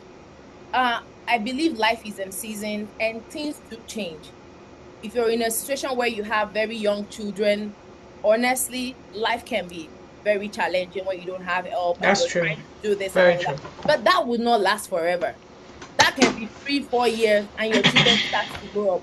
But somewhere at the back of your mind, just know that this is not who I am, and do everything, even in that tough situation, to restore your softness, even in the way you deal with the children. Because if you're not careful, you start to transfer that aggression to everyone. So while the man might not necessarily be helping, and you never know, your softness, you're going at him a little bit softer, can start to help him change his behavior towards you as well. Now I know situations where people have married bad people. No, I don't think anyone is a bad person, but like, I mean, like where they are not just things. This person is not reasonable. It's far beyond reasonable. You now owe it to yourself to keep yourself sane and to keep yourself the person that you would want to be. Because one day you don't want them to actually look at you and be like, I can't be with this person. She's not kind. She's not nice. She's angry all the time. And then we'll pull out your records, and it's all the time. All your text messages to him is you're speaking from a place of anger or resentment. Take a step back. If you cannot speak, don't speak. Catch your breath. If you cannot speak in person because you're going to be aggressive, send a text message. It's easy to add please and thank you when you're texting versus when you're speaking in person. So I don't think anything should make you. But yes, I do agree that life situations can happen. But keep it at the back of your mind while you're going through it that this is not me, so that at some point you can find your way back. It's like going So, through pregnancy for 9 months. I know that this tummy is big, but this is not how my tummy will be forever. But I will go through it. Now because at the back of my mind, I know I will go back. So just keeping at the back of your mind that this is a temporary situation that I'm in, and it's not who I am. And so don't you're let saying literally that a woman should work on herself. yes, you you got to. It's you have to.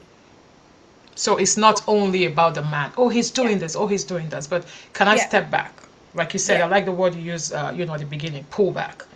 yeah. And, do Pull your. back. You cannot always pull the button, and you'll be so surprised that sometimes the men doing this are not even bothered. They're like the coolest people. Like they are doing it and they are not even bothered. But then you are going around like you're almost turning mad. You have to pull back and be like, no, this is not who I want to be. I don't want to be a shouting person. I'm not an angry person. I'm not a disrespectful person. So if this person is making me like this, I have to find a way to deal with them and manage myself. So you have to self-manage. Okay. Thank you very much. I agree and I love that. I hope really that a lot of wives here can actually hear and will do. That's my prayer for you. Levar, please go ahead.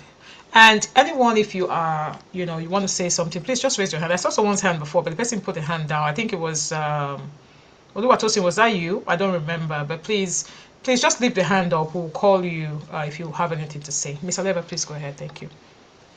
Yeah.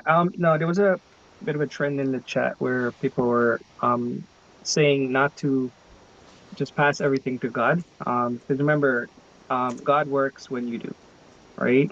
Many times we just pray and we say God is going to take care of it, but we still have to do our work. Correct. Um, Very correct.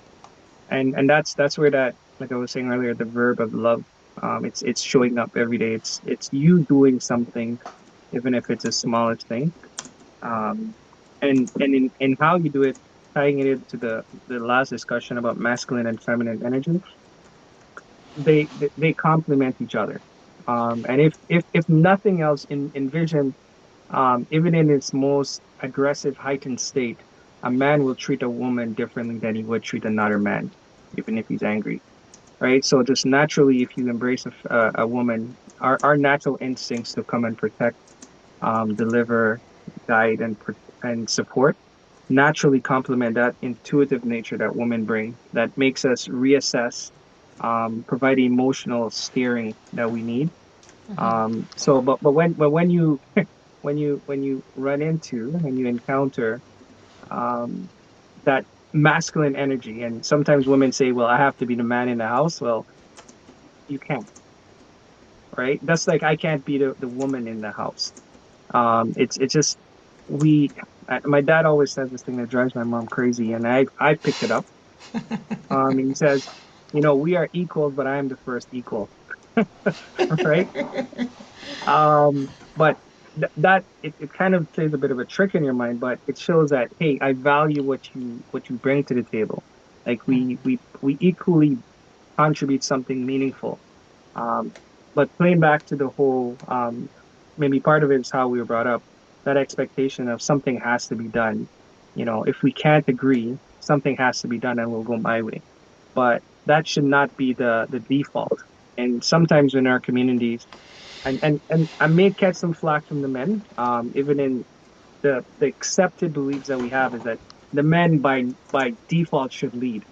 I'm not sure about that because I have a pretty strong daughter I'm raising, and she's got really good leadership tendencies. So as much That's a as I dicey want her, one. it's a dicey one. As much as I want her to honor her husband, someday, as much as I want her to have traditional values. But what if that man is not able to lead her, right? Is it wise of me as a father to give her to, and when I say give, and traditionally we bless that union. I do not want my daughter to be stifled when the husband that she has, by some virtue of patriarchal society, says you have to lead, right? They should obviously come together, and I do want him to be the first equal in that example, but it should not be de facto what he says goes, right? So I think women in your true feminine energy can actually always get what you want, right? Like if a woman plays the strings right, and just rub that man's head, it's some magic there. Um, you can scare him because sometimes we want that leadership from you, but we don't know how to ask for it, right? So it's Wow. it's it's I'm just thinking from my daughter perspective, and mind you, I have three boys, one girl, but I just see just naturally I think she's a Gemini. She just got this strong ability, and maybe she takes some of it from me being daddy's girl, but I don't think it's by default the men should always lead. And I know I'm kind of saying it on both sides, but it's more earned than given in my belief. That's a very dicey one. We'll talk about that later, but I It's like a that. dicey one. Rub which I like head? that. I really, really like that. Um, but it's a dicey one, yes. Thank you so much, Mr. Lever. Yes, Uchendu, let's go into the chats and also into our participants here today. Nche, please go ahead. Unmute yourself and please your video too, so we can spotlight you.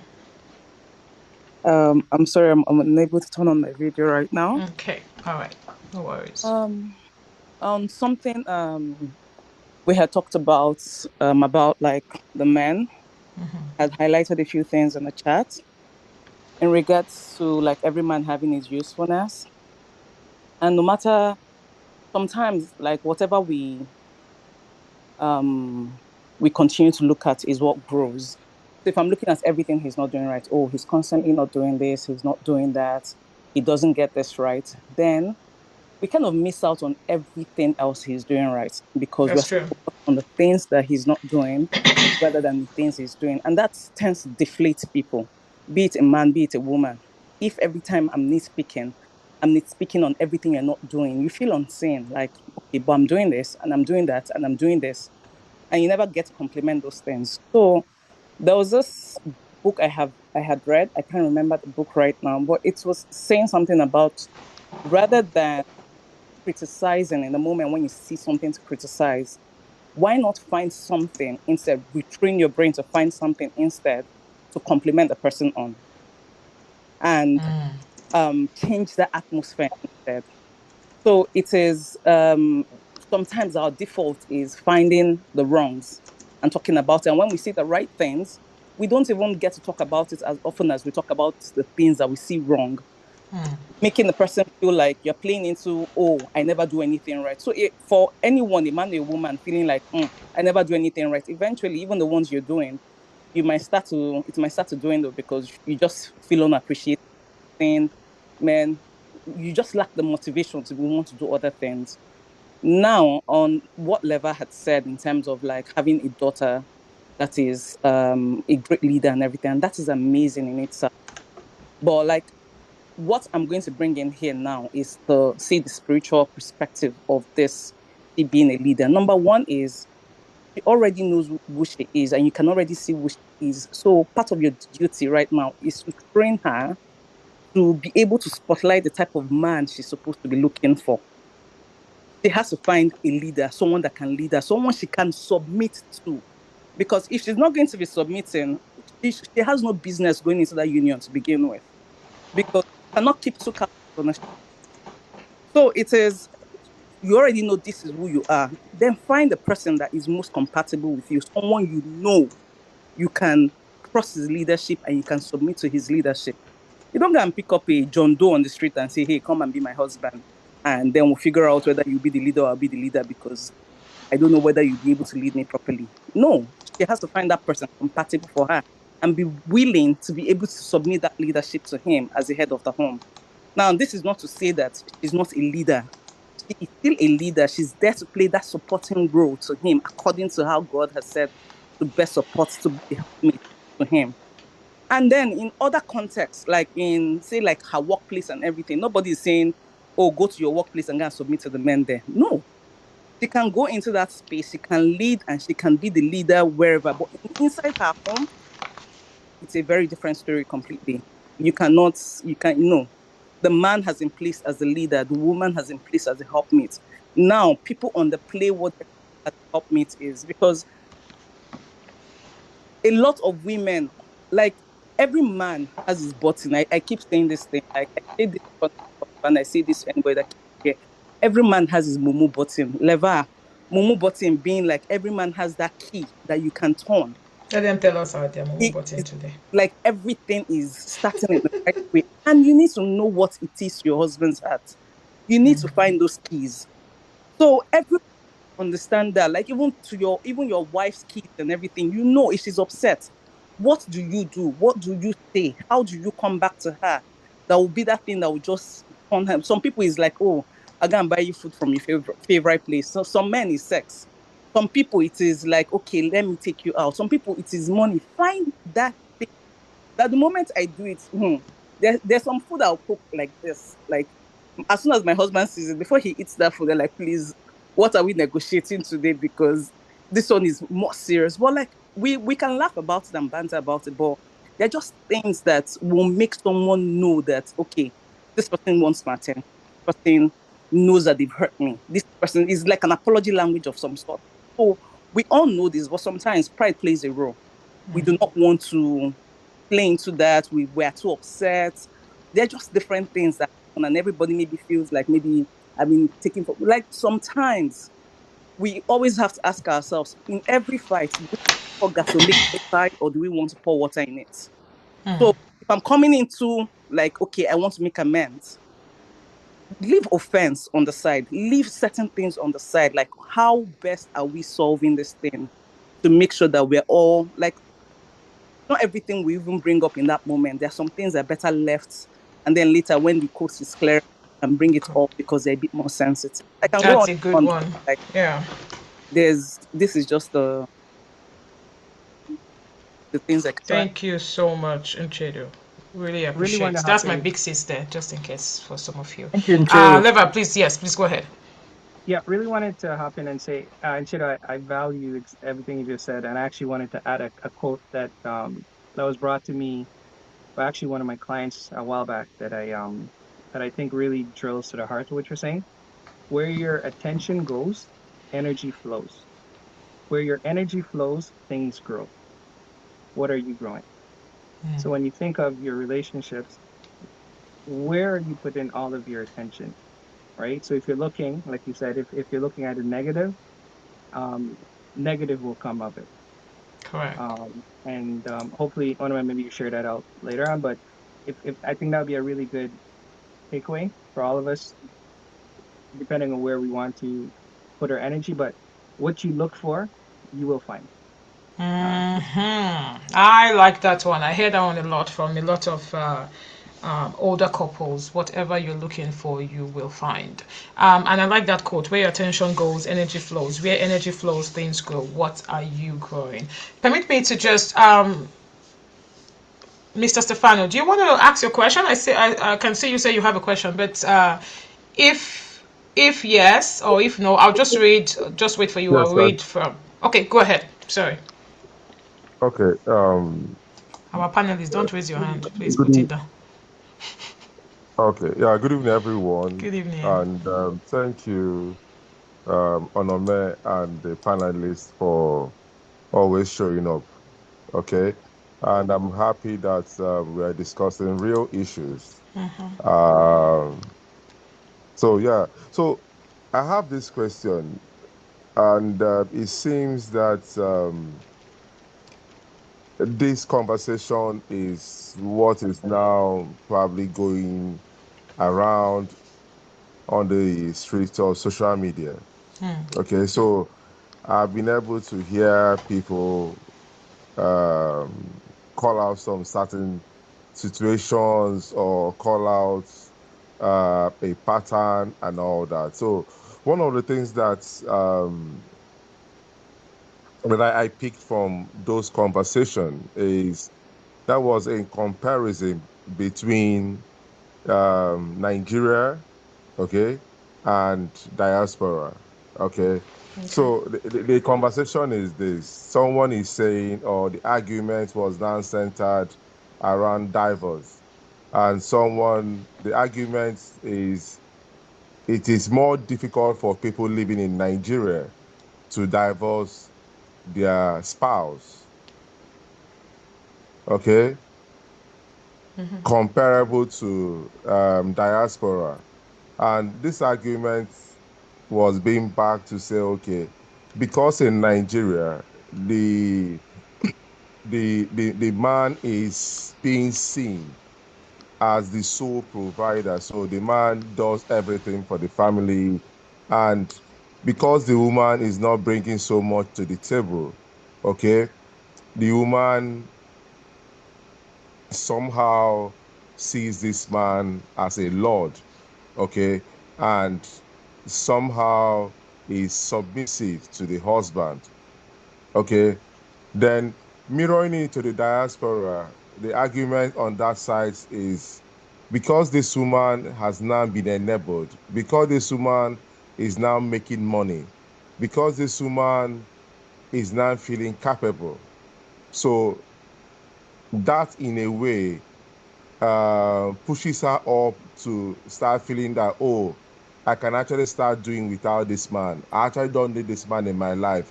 What does he do? Okay. And if you go back and start looking at this traditionally, okay, how we knew marriage from when we were growing up, okay, we tend to probably see that our fathers are largely more like the sole provider, okay, and the woman looks up to the mothers looks up to the father, so to say, why the man goes ahead to probably do everything that he needs to do, provide for the family, make sure that everybody is nice, Okay. everybody is okay and very well. But the argument that when a woman starts making more money, okay, there seems to be like this ego, there is this power. And just Also. like Fola did mention, she did say, oh, when a woman, if you are even making that money, if you are at par, there's a way she put it out.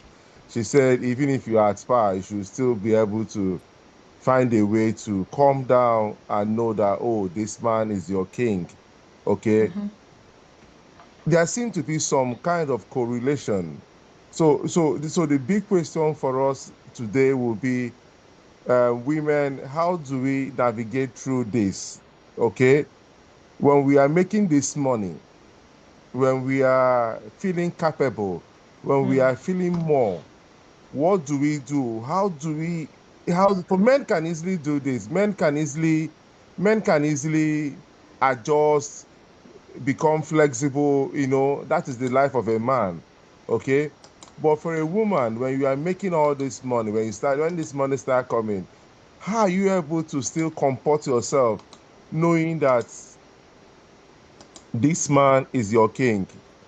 You know, I've seen some very beautiful situation that in Nigeria, and I'll be like, oh, like, is this possible? Like I know someone that at some point the man was doing very well. At some point, the man had some ups and downs and all that. Okay. So one day we were talking, I was talking with the woman, and the woman told me that, CEO. But the husband, the kids, we are not, the kids, they didn't even know what was happening in the family because at any point in time they need something, they go to the man. Okay. And then what the woman does from the behind is if he say maybe like a 200,000, a 150,000, whatever money it is, what the woman does, he gives it to the husband, and the husband takes this money and gives to the kids. The kids never knew. I'm sure them knowing will probably be now they've gotten of age and all that, and be wondering, how is this man spending money but he's not working? That kind of scenario. Do you understand? And this woman does not fail to honor this man. This man was never less in her eye. Okay. So I would like to understand our perspective towards this. Do we see it as a deal breaker? You know, how do we navigate? How do women navigate through this through this situation or circumstance or capability and all that? So yeah, thank you so much. Thank you very much. I would like some women to answer. Uchedu, you've spoken. I would like you you answer. But any other woman here that wants to answer, can I see? I don't know if there are hands up. If I'm not seeing the hands, I can see 3 hands up. Sorry, let me just. Who are those? I don't. Sorry, I can't see it up from my end. Okay, Modele. Okay, Modele, please go ahead. Modele, please go ahead. And after Modele, Moyo, and then we have Uchedu. Marina, I'm expecting your hand. Oh, Choma, I can see your hand too. You said woman. What's Yeah, Moyo? women. Where's Oh, okay, is that Moyo? Is that Moyo man? You know we also have Moyo women too. Modele, please go ahead. Is she there? Okay, Choma, go ahead if Modele is not there yet. Okay, so concerning the issue of women earning more or at a time in the marriage when the woman is earning more. To a great extent, I won't say this is always the situation, but to a great extent, the way the woman treats the man when she has started earning more depends on how she was being treated when the man was earning more. That's true. So for some women, it has become like it's payback time. And then that's when you now start seeing negative characteristics because she now has money. Which takes me back to a book I read a number of years ago when I was getting married. And part of what the book was saying was that you need to find out how you perceive money, what you see money as. And there were different different categorizations like that. So some people see money as a form of security. Some people see money as a power tool. Some people see money as, I've forgotten what the third one was, but that you need to find out what money means to you before you go into a marriage. Yes, I think the third one was that money was seen as a defense for some people. So you need to find out what money means to you and what money means to your spouse. And that way, by the time the two of you are making money or one person is making more than the other, it helps even you to understand your own mentality and why you're acting the way you are. So I think, I don't want to speak for too long. So I think that's basically, so part of the things is in summary is that when men are earning more, they need to be careful about how they treat their wives so that if for any reason the tables turn, it will now be expected that the wife will also be able to treat them with love and respect too at the same time. Thank you, Choma. Thank you so much. That's always been what I've heard over the years. All right, thank you. Let's go to DIs. I don't know what that means. So is it eyes or yes or D9 yes? Please go. Please go ahead. What's your real name? This is Juliet. Good evening. I see you here all the time, but I don't know your real name. This is Juliet. And Naye is my last name, Omanaye. So Omanaye. Can you imagine Juliet? Okay, that's one of my big, not big sister, my darling sister. Okay, go ahead, Juliet, please. Okay, so I'm a Christian, so I'm going to take it from there. And the Bible says, "And two shall become one." See, if you're not in the place of oneness, whether the man earns more, whether he treats you wrong, whatever, when the tables turn, you'll find a balance. What is your value? What do you value? In that marriage. I think a lot of people go into marriage thinking about it like 50-50. Marriage can never be 50-50. Sometimes it is 100-0. Sometimes it is 70-30. Sometimes it's like you're on a seesaw. Whoever has the biggest weight stays on top. And then if kwashoko come or whatever, and then you lose some weight, you go down, and the other person stays on top. You're balancing each other out. And so when you start to get to the point of, oh, I'm a bigger earner, and I do this and I do that, when the woman earns, see, a woman who is going to be horrible when she starts making money would have started showing those tendencies even when she's not making the money, right? That's She would true. have started showing those tendencies. Give her small money and then it all blows up. But what is your value in that marriage? You don't go into marriage for what you get out of it. And so if money will be the deal breaker, then you're not ready. You're not ready. It just looks like, some people treat marriage as a means to increase their social status, or it's a transactional thing, or oh, my family will get out of this. I think we need to come to the point of, if it's rosy today, it's oneness, it's one course. And I know that a lot of people will not agree with this, but for me, I still don't understand why in this day and age you keep two separate accounts. It can never be me. It can never be me because of my value. Like if I have decided that this man, everything, it is you. Why should there be a case of different accounts? Why can we not? Why must it be your money? It is my money. It is this. Now come off it. You have not come to the place of oneness. Come off it. Come off it. Sometimes it is 20 from the man because that is all he can bring to the table at the time. You make up for the 80 and don't carry megaphone because of that. Bring your shoulders down. Let's go. Sometimes the man is 100 for 1 year and nobody hears about it. So you now make money for 2 months and you tell the whole world that my woman rapper, like really, we need to be realistic with ourselves. And the table will turn anyhow. I There like are that. seasons, there are times and seasons.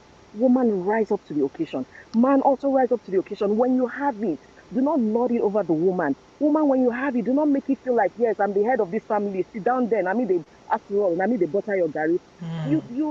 It just appears like a lot of us go into marriage thinking about it from the romance perspective of when we're dating. Marriage is a different ball game. Oh, Love is yes. not enough. There's so many things that comes into marriage, and it is not one or the other. It is bits and pieces of everything. Bits and pieces of everything. Sometimes it is, money. Sometimes it is who is doing the chores. Sometimes it is who has the energy. Sometimes it is who is sending money to the folks at home. You have your strength. Play into those strengths. Do not beat somebody who is already down in a place of weakness and say, oh, because I'm strong in this, you're horrible. Remember that you also have places of weakness, and the man is going to make up for that. So come to it with oneness. Like I said, it's not always going to be equal. In fact, it should not be equal. It should not be equal. Get that, as in when we get that at the back of our minds and look at it from the perspective of, oh, there'll be times when I'm strong and I need to help this person, or there'll be times when I am weak and I'll need to rely on this person to be my strength. Then it's no longer be a case of, oh, I'm the one calling the shot now, so you keep quiet. We need to come to that realization. Abroad, though, Nigeria, it should be the same thing. It It should not should be be the a case same. of where you're at or geographical location. It is what you carry inside, what is inside of you, what values do you hold, right? Whether you go to Japan or whatever, let that value transcend globes and remain the same. What is your value? What is at the core of your mind? What is at the core of that relationship? Let that be the guiding factor. Water it. If you don't water it, it will die, right? So it's not about money. Let's take away the whole money conversation. Women will make money and then start to lord over their men. Honestly, you're not ready. You're not ready yet. That's all I'll say. Thank you. Thank you very much. And I agree that some people will not like this, but honestly, guys, I wish you put on your camera so that we can actually share this video. But I'm going to look for a way to share what you just said, because a lot of women need to hear that. Not just women, but also husbands really need to hear that. It's not going to be 50-50 all the time, or even 100-0 all the time. Ahmed said it at the beginning, we evolve, life changes, different things, and then things happen over the 25 years that you're married, that you're going to be married, 30 years that you're going to be married. Sometimes one is going to be bringing 100, the other person is going to be bringing 0. However it is, guys, we need to make sure that we are not So, being Onome, can I just pompous add? just because we are earning more. Fola, please go ahead. Sorry, I please. wanted to add something quickly. I Yeah. wanted to add that, one thing I always think about for men is that, so let's say today you're married to Bill Gates' daughter. What would you bring to the table that would make her love you? What would you do to a Bill Gates daughter where money, affluence is not a problem? So there has to be, and these people, they do get married, right? Otedolas, the Dangotes, and all of that, they do get married. There has to be something that is way more than money that that you bring to the table. So because the challenge is that when a man sees money as a weapon in the house that is being wielded because I have the money, then you don't have a stake here, you do as I say and all of that. Then that is a problem. Money is simply a tool. I tell my husband, it does not matter where the money comes from. As long as there is money, we can spend the money. It does not matter who made it, where it came from. If he wins a lottery today, I'm not working. If I win a lottery today, like I'm just saying, I don't even play any of those. But I'm just saying, like, if there was a windfall and we never don't need to work again, like, and I don't need to work again, that means it's not working again. So money is a tool for the family, for the house. It is not one-sided something. So if you make the more money, it does not matter, you bring it in and then you spend it. And I was just telling somebody yesterday that, see, money spent together actually achieves a whole lot more. That's one of That's the true. things that we don't realize in this country. If you keep everything separate, you can only go as far, because you need the togetherness in the thinking, in the money. You need to bring the money. Every money needs to be on the table. So when decisions are made, you don't make a decision whether what to invest based on the 10,000 that you think you have. Meanwhile, there's 100,000 somewhere. You would make a totally different decision when there's $110,000 on the table versus when you're seeing all there is a 10,000. So you're actually shooting yourselves in the leg. Like, you are not helping yourself, you're not helping yourself grow, you're not building your life in a way as fast. So why did you get married? Just stay single. Just stay single. Yeah, that's all I Yeah. have to say. Unchedu, do you still want to say something? Thank you so much, Fola. That's amazing. Unchedu, your hand was raised. If no, then let's go over to Moyo. I think the women have spoken, so let's hear what you have to say, Moyo, before we go back to Ozo. Ozo, your hand up. Is it a new one, or is it from the question you asked before? Yeah, it's a new one. It's a new Yeah. one. Okay, let's Yeah. just hold on first. Moyo, are you there? Okay, Moyo is not there. Please go ahead, Ozo. Which Moyo are you calling? Are you calling myself? Is I didn't it you raise are my the one hand who though. raised your hand, Abby? No, I did not raise my hand though. Oh, are you serious? There was a Moyo Did raised I now. raise my hand? Your hand was raised, okay. Okay, That also you please go ahead. Okay, Come so on, Moyo. I thank you for the thank you, ladies, for throwing your response to this question. So I think the first feedback to my question, I want to take that up because I see that as I see that I hear that a lot, and people also complain about that. Okay, there is this tool I use for myself in my own marriage. Okay, and I use this same tool for all my sister-in-laws. Okay, I try to forgive. I forgive my wife in advance. Wow, it's amazing. Do you understand? I forgive her. I forgive her in advance. So by saying that, what it means is that there is nothing she's going to do that I'm going to see as wrong. I'm going to see it differently. So because my mind has been conditioned in this way to say there's nothing she's going to do that I'm going to feel wrong or I'll feel angry and all that.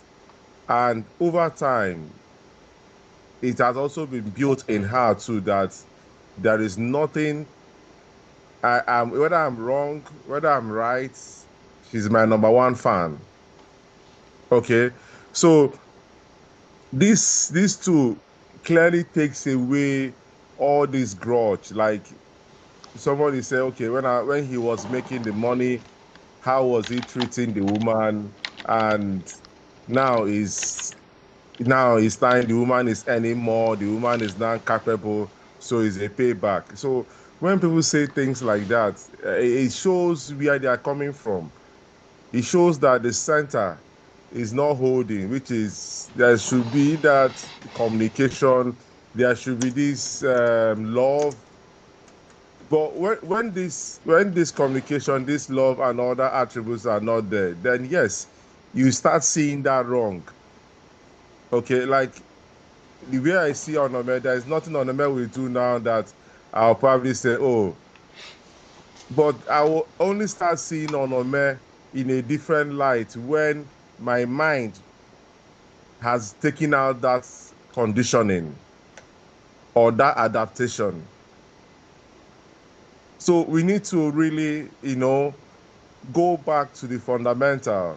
And like Fola did mention, there was something I read, I saw, it was maybe like a reel or a skit. So one guy said that he picked up a book to read on how to become a billionaire like Otedola.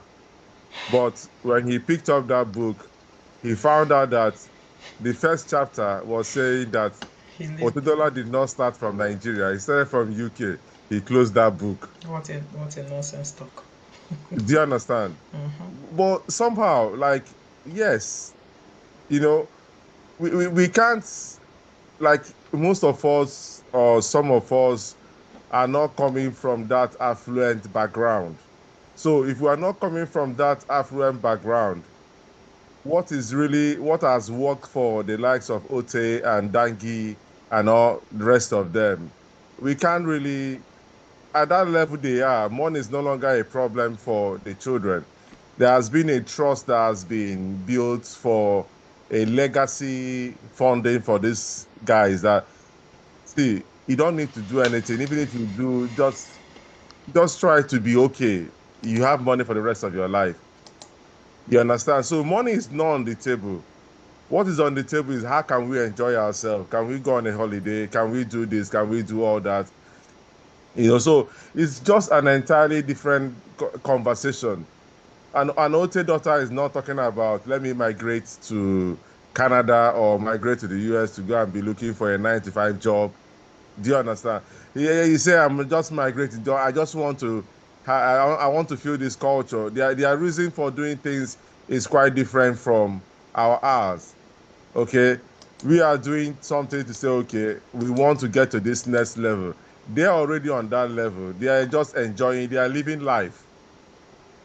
Okay? So, and then I know, what's her name again? Fola did mention, yes, which is very important. Our money, the money does not need to say where it's coming from. Whether it's the husband, whether it's the woman, it is our money. That concept is very important. It's our money. It's not Okeke's money or Mrs. Okeke's money. Once that money has come to a pot, then it becomes the money for the family. And money spent together. In fact, in a place like Canada, you need to be smart, to be able to win in the system. You can't keep on doing, this is my money, this is your money, and you expect to win. You can't win. It has to be it has to come together. Like, if you are making investments, it's the investment for the family.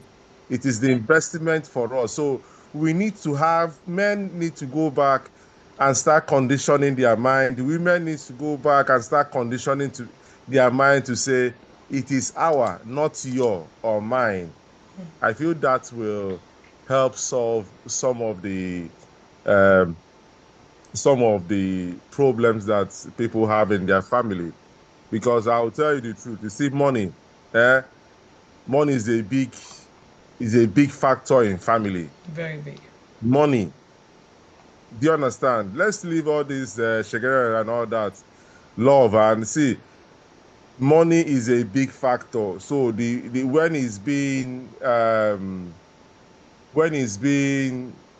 need to really address that conversation so that it can stay in people's mind. Okay. Thank you so much. Thank you very much, also. Ahmed, Is that your hand up? I'm not sure. My system. I'm saying something else. Onome, it looks like you're saying double though. Are you sure you didn't just put it down because the hand is no longer there? But Okay. anyway, it's fine. Thank you very much. No, but Okay, go ahead. I want to make add to what has been going on. And first, Philip, I want to say that when you say love is a feeling, love is not a feeling, and I agree with Fola. Feeling is part of love. Mhm. There's a lot of things that goes beyond feeling something for somebody, and that is why a lot of people have a problem. A lot of people go to into marriages with loss in mind, and when that loss fades, because it will fade, we all grow, and we would grow, and we would lose the way we used to look. So it's very important to understand that love covers wider than just having a feeling and making it go that way. Thank you. Correct. Thank you so very much. Now, I saw someone. Oh, before I say this, please, I want to ask us, please look into the chat group and help us fill the forms. Most times, this is where we get our questions from. This is where we get our topics from because I don't bring things on my head. I listen to people to say, okay, what's going on in the community? How can we help? So please, the feedback form is there. Help us fill it. If you want to be a panelist, this is where you can actually tell us that you would like to be a panelist on the show. So please, the feedback form is there. Help us. Help us. Click on it right now, please. Click on it. It's just going to take 1 minute. It's just 4 questions there, or 5 questions, and sometimes it's a number. Yes, just rate us and let us know. All right, Mr. Paul, long time no see on the village meeting. But yes, please go ahead. Hello, good evening, everyone. Can you hear Good me? evening. Yes, we can hear you. Okay. Sometimes I feel like breaking my TV when I get upset, but I don't. That's my feeling. But as a Christian, love bears all things, love forgives, love endures. There's something I like to put in here. You, your wife is you. How you treat your wife is the kind of person you are. If you are a wife beater or somebody who gets angry and slaps your wife, that's a bitter person that you are, and you have to correct yourself. So I know it might look like a feeling, but love is more than that. You may feel mad at your wife, but she's the person that you loved, and you would, and you why, and you say you are the apple of my eye, blah blah blah, and then you guys got married. You actually went to her home to pay the bride price. Always keep that in mind. There was something you saw in her that made you chase after her. That person hasn't changed. Situation may have changed, things may have become tougher, and you have come to Canada where everybody has to pull their weight, and it may be a bit of a pressure on you, but we all have to adjust. That's the first thing I want to say. And number two, I don't understand this issue of what do you bring to the table? What do you mean, what do you bring to the table? The table has 4 legs. If I bring only 2 legs and the other person doesn't bring 2 legs, the table will break. So I want to put this in. Men, please don't be insecure when your wife start making more money. Why am I saying this? We bring in values, we bring in respect. When we are coming to marriage, it's not a contract. What am I saying? And women, and don't be insecure. Your wife is doing very well. Everybody pull their weight. And for example, for myself, when we got married, I came back from the UK, and I was just trying my best doing evening lesson, teaching people. My wife was earning way more than me, and nobody knew. And this was our value. If it was only Gary we have in our house, that's my wife that brought this up. Nobody we know. We cover ourselves. We keep going, right? If there's issues between myself and my wife, after when we close our eyes and we sort that issue out, we don't have an option of third party until if things get out of hand, and it has never. We talk things out. So that's one thing I wanted to put out there. And I heard somebody say, ask your husband to forgive you. Sometimes I think we should be very careful. There are some men who lord it over, and you must be very careful. As a woman, you have to understand your husband. There are some men, if they say, let us do it like this, and the woman just voices out and say, oh, my dear, I think we should do it like this. He gets mad. He doesn't eat. He doesn't talk to her. In that kind of situation, if it's good to come to bring peace and darling, or forgive me. Forgive you for what? For voicing and asking him, oh, should we do it like this? That kind of a marriage, I would say. Somebody said something about a key or a mumu button. Each woman should understand the structure and the system of their marriage and the other person who is in that marriage, and be careful to make the most of it, to turn the key in such a way that there will be peace. However, whenever your husband is not talking to you, or keeping malice as the case may be, which I do not understand, because you eat from the same house, you sleep on the same bed, and you are not even scared that somebody will poison you one day. There's a big issue. My question is, in such a situation, the woman should apply wisdom. Sometimes even saying let us kiss, he doesn't even want to see your face. That's true. So you may need somebody who is accountable to, somebody who you will talk to that person, and that husband will be able to listen to. But sometimes just saying let us kiss and make up, it might not work, because you've not even spoken for 2 months. Not to talk about just saying this evening we'll talk and we'll make up. So for women, I would say understand who your husband is. Sometimes working under his mumu button may work. Sometimes getting somebody to help you speak to him may work. But do not leave it to fester. It's gone past 1 month, 2 of you are in the house. That thing that was a small wound will turn to a wound that will cut off the whole leg of that, and that will be a big problem. So let's get on it as quickly as we can. Yes, calling him your Lord, perfect. He also he has to realize that as you are calling him your Lord, it takes two to tango, right? You are also his queen. So let's keep that in mind. And I would like to say the last thing before I drop. Okay. Money, if money is the deal breaker in your marriage, it's a big problem. I would say money, just like Fola said, is a tool. And when you have a husband saying you are talking to me like this, let my money come. When my money come, you will see, madam, be careful. That is pointing something to you. You have a woman that say, okay, you have treated me like this. Maybe one day I will have my own money. No, money should not be. There is value. You respect the other person. You honor the other person. You cherish the other person. When money comes, you guys use it together to make the marriage work. Thank you. Thank you very much, Mr. Paul. Thank you. Please, can I quickly jump in just 1 minute? Yeah, I agree. Love is not just a feeling. There's a lot more that must keep the flames of love burning. So yes, I agree. Yeah, no romance without finance, right? So it's an action, it's a decision. It's more than that feeling. Yes, I agree.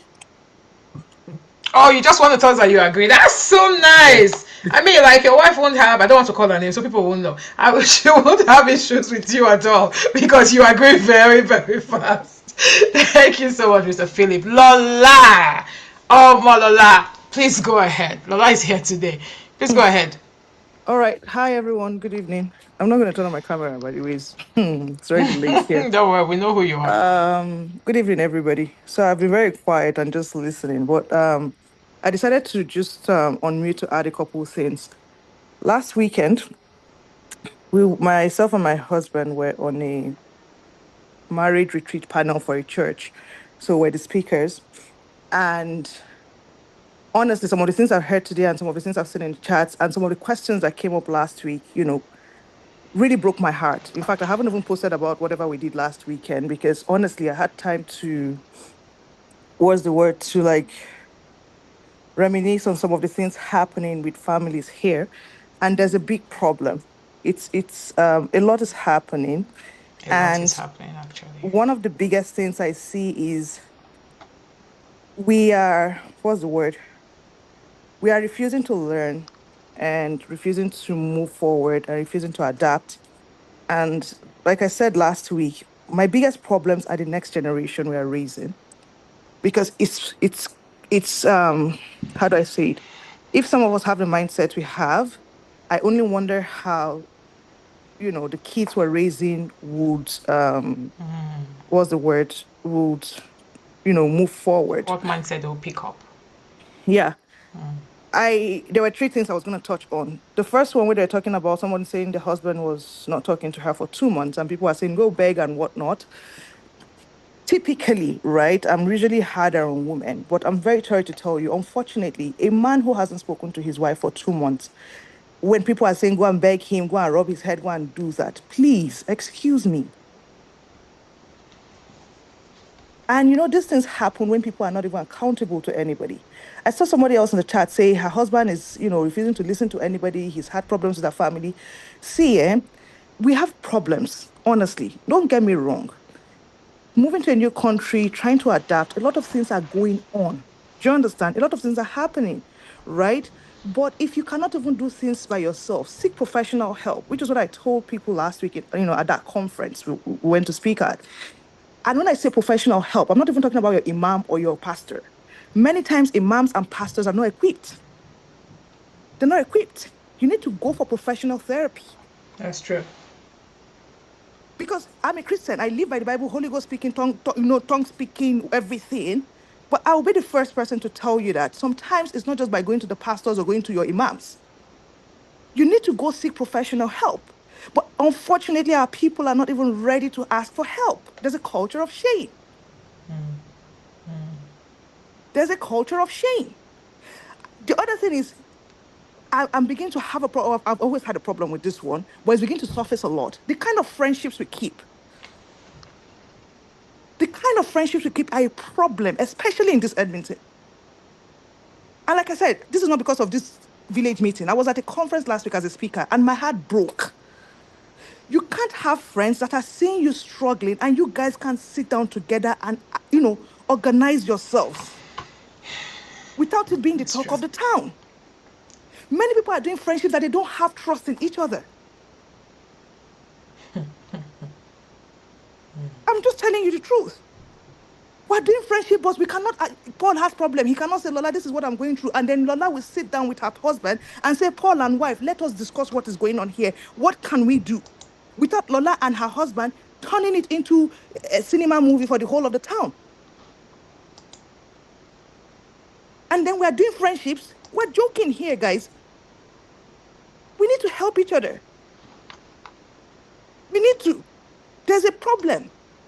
Lastly, they can't raise an altar. It's tough, man. It's tough. We need to start having very difficult conversations in our community. It's really tough, man. Forget all this shiri shere. We need to start to have very difficult conversations. You're hearing people's marriages breaking because of what? It's CCB, because waiting, because what? Yo, man, I'm not saying marriages. See, there are deal breakers me and my husband have that if we cross the lines, the marriage ends. We both know. Those are really tough deal breakers. But not somebody did not collect CCB, somebody did not pay this one. Do you understand what I'm trying to say? And like I said, it's not just this meeting. We were on a panel last week. It was a church. We went to speak at a church. Now, for context, me and my husband were married counselors in Nigeria for about 5 years, right? We've refused to do marriage counseling here for certain reasons. But we need to start to build. See, it's funny, right? You see people, you will laugh at this person. Onome said this, you will laugh at her. Philip said this, you laugh at him, but you will say you're doing friendships. That's one other part. When it comes to a marriage, another thing I told them last week is three things breaks a marriage: power, sex, and money. If you have a rundown of power, sex, and money, you're good. Your marriage is okay. Does it mean you're not going to have problems? Of course, you have problems from left to right. I tell people, myself and my husband are very good friends, but we still even argue. Like we have very heated arguments as friends, as close as we are. In fact, I tell people the friendship I have with my husband is more of agape than any romance love.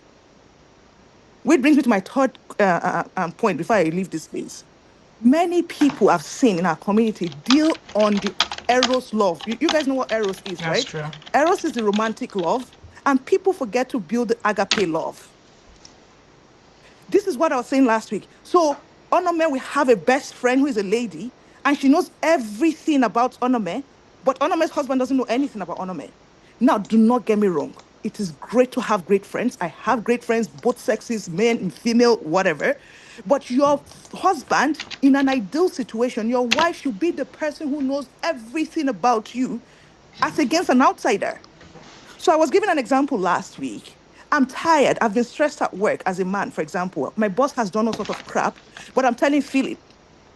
Then I come home, Onome, who's my wife, doesn't even know anything. And then I'm crying for Onome. I'm getting upset. You understand? She doesn't have no context.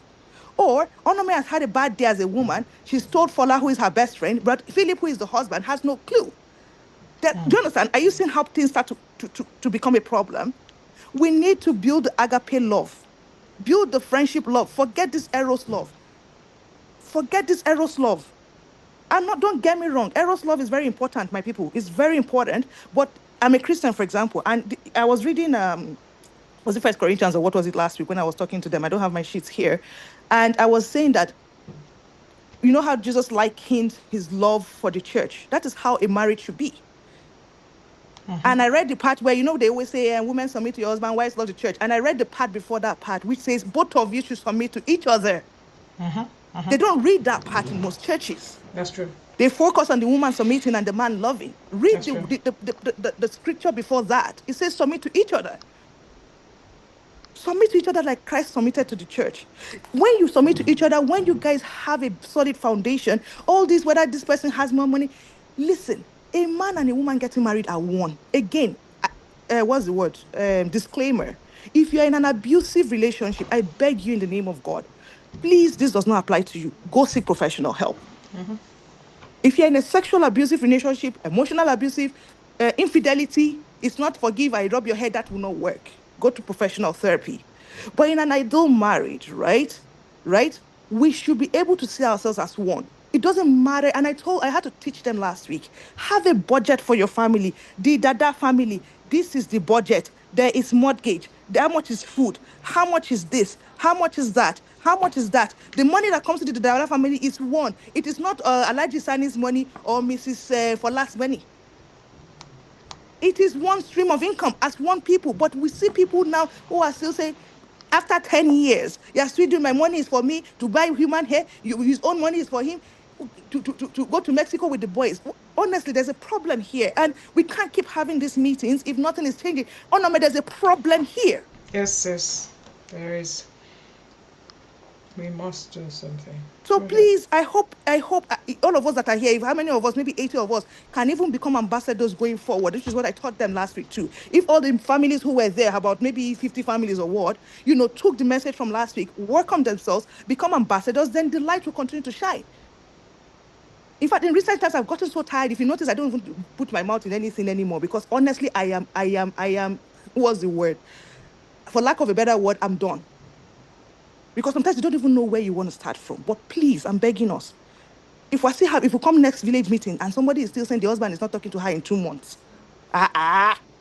If your guy annoys you in the office, you won't talk to him for 2 months. They will sack you. Yes. Yes. Anyways, please, I've been talking for more than 5 minutes. I just wanted to add that context. Sorry, guys. Take care. Bye. Thank you, Lola. You didn't add what the woman should do. Oh, for which one now? Sorry. For the talking to him, not talking to her for 2 months, yeah. 2 months? Yo, I'm going to say things you guys will not like. 2 months, a man hasn't talked to me in the house. What was the context? Except we don't have, again, I've learned not to judge from one side of the story. Yeah, that's true. Except we don't have context. Except this person is not being truthful.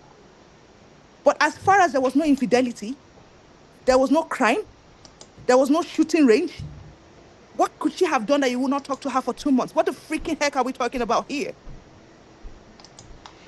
2 months? Do you guys know what 2 months is? 8 weeks.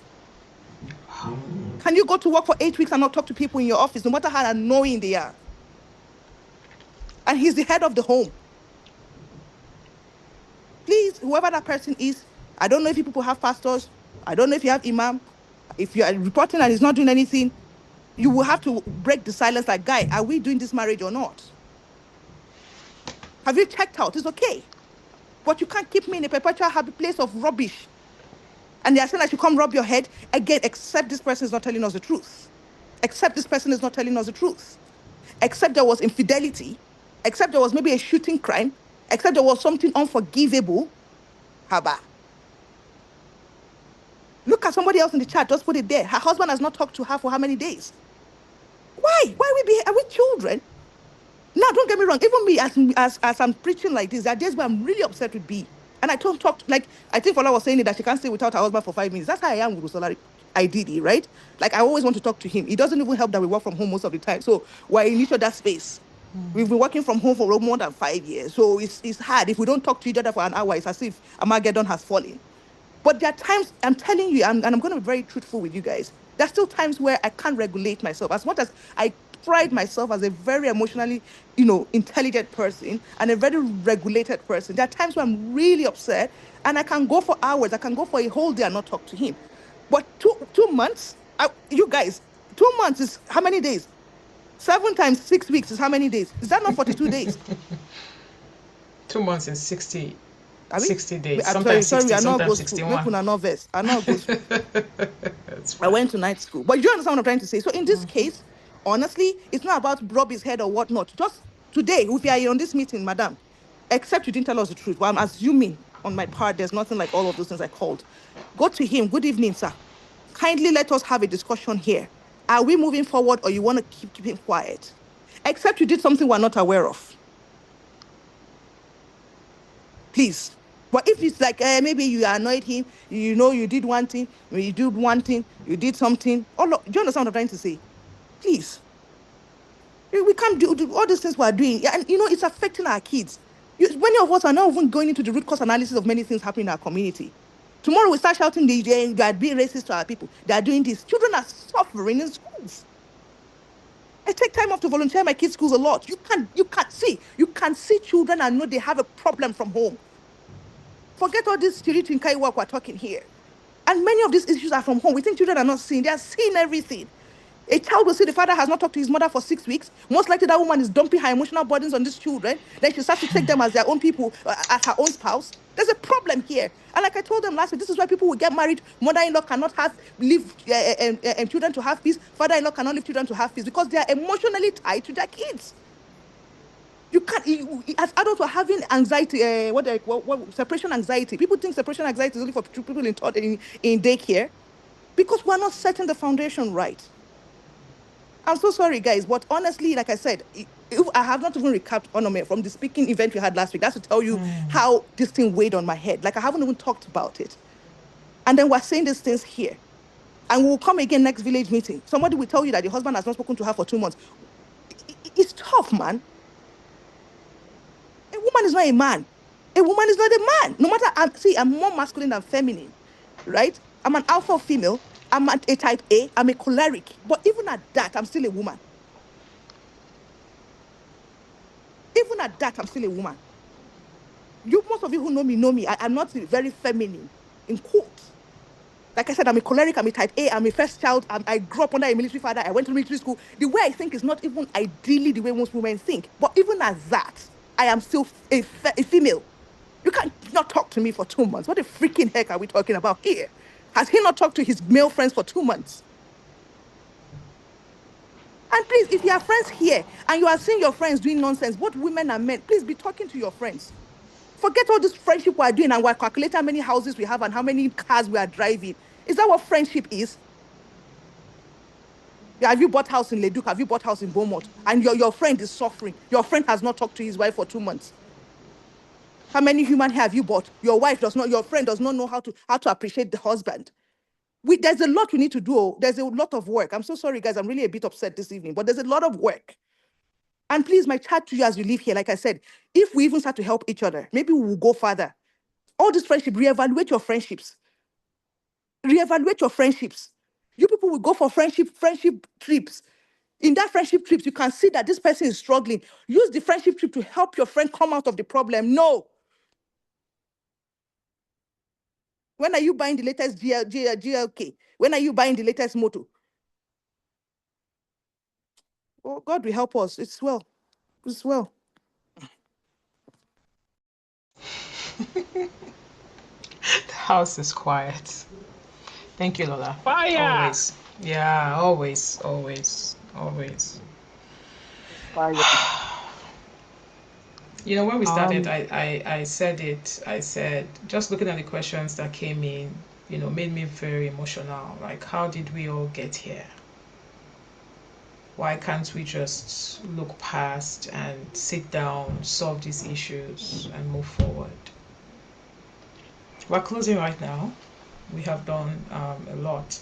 I think maybe we should starting the village meeting by 7 p.m. or 7:30, because it looks like people start coming in, around that time. But we'll share the recordings, so that you can listen to how much wisdom, from experience, and also from, should I call it, intelligence, that people have spoken tonight. And I really appreciate everybody, everybody.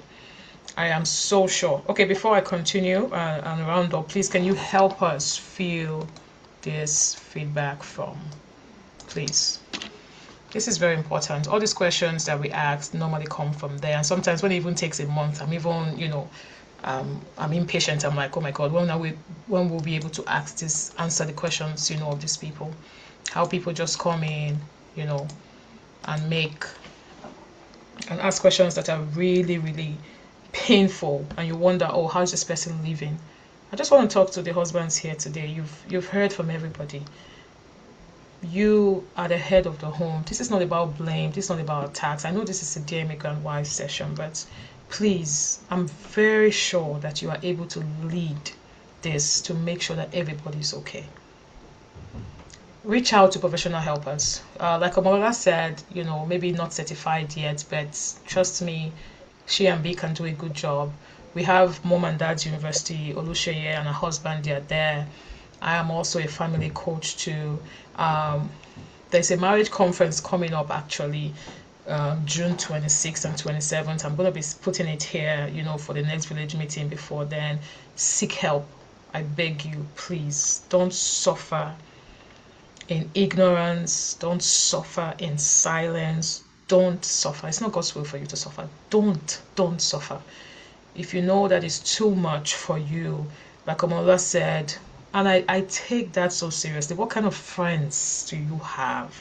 I mean, for me, if my friends are not able, to solve issues that I have, why? I thank God for my, for where I am, not just for my friends, my close circle, and even for, my friends at the prayer group who don't even live here at all. Some of them are here.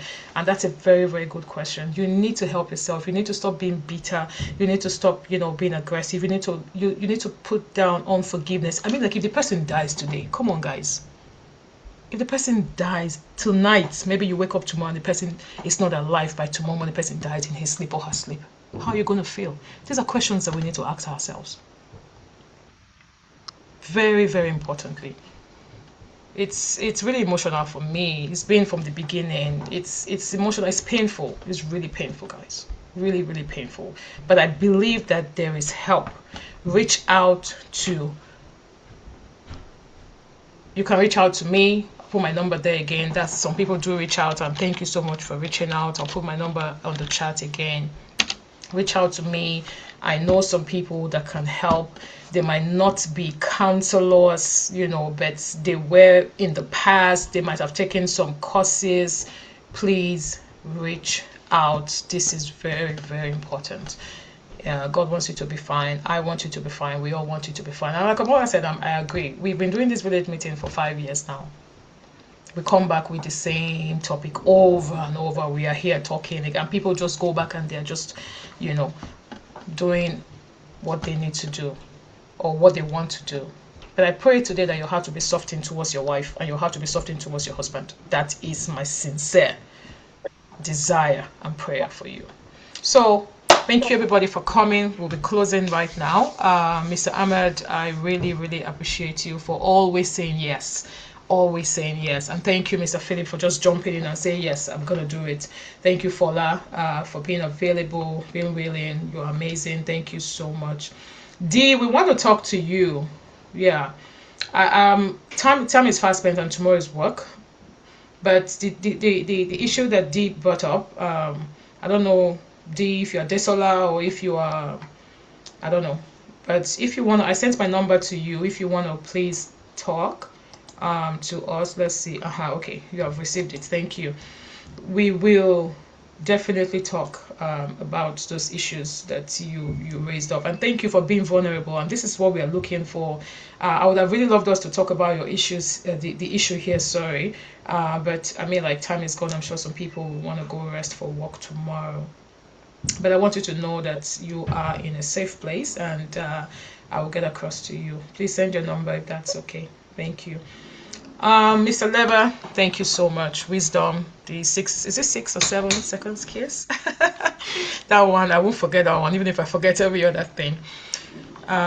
Yes, I've said thank you to all of our panelists. Thank you again. We will see you, everyone, next month, and we are going to be starting another series, and I will get back. I will let you know the series that we'll be starting from next month. But our desire is that your marriage will be okay, is that you will be okay, is that your kids will be okay, is that you won't suffer out of ignorance, or foolishness.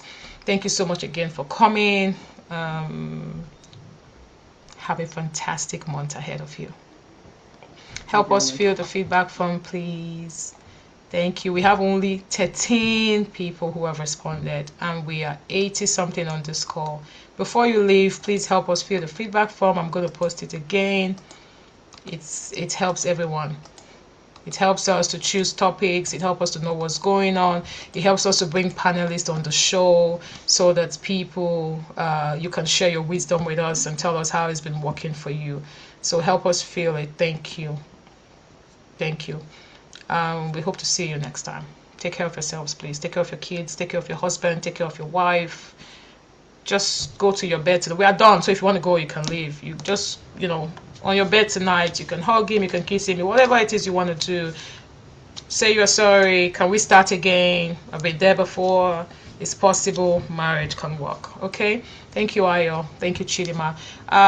Yes, and for everyone who spoke, thank you so much. God bless you. Fill our feedback forms. Thank you. Thank you. Thank you. I can see you filling it now. Thank you so much. Please fill our feedback forms. Thank you. 6-second kiss, yeah. Yes, let me start calling the names for those who are still here. Also, thank you so much. You're still awake. Thank you. Choma, thank you. Choma was the first to come here today. Ahmad, thank you again. Chedo, I love you, sis. Thank you, Sombo. Thank you, Nufisat, my sis. Thank you, Patience. Thank you, Fola. Thank you, Olofela, Mister. Thank you, Iche. Thank you, T. Thank you, Ikeme Funa, my co-host. See you next time. Thank you, Bobby. Thank you, Ahmed. Thank you, Edwina. Thank you, Efwa. Ooh, that's my baby sis. Thank you, Dami. Thank you, SA. Thank you, Sandra. Thank you, Boogie. I see you. Thank you, Ideal. Thank you, Sandra, again. Thank you, Ahireme, Osareko. Thank you, Awa. Thank you, Aisha. Oh, Aisha, how are you? Thank you, FD. I have been waiting for my turn too. Aisha, don't worry. We'll talk. Thank you, FD. Thank you, Babes. Thank you. Oh, Constance. Yes. Thank you, KD. Thank you, Nike. And thank you, Lena. See you guys next month. Thank you again for coming.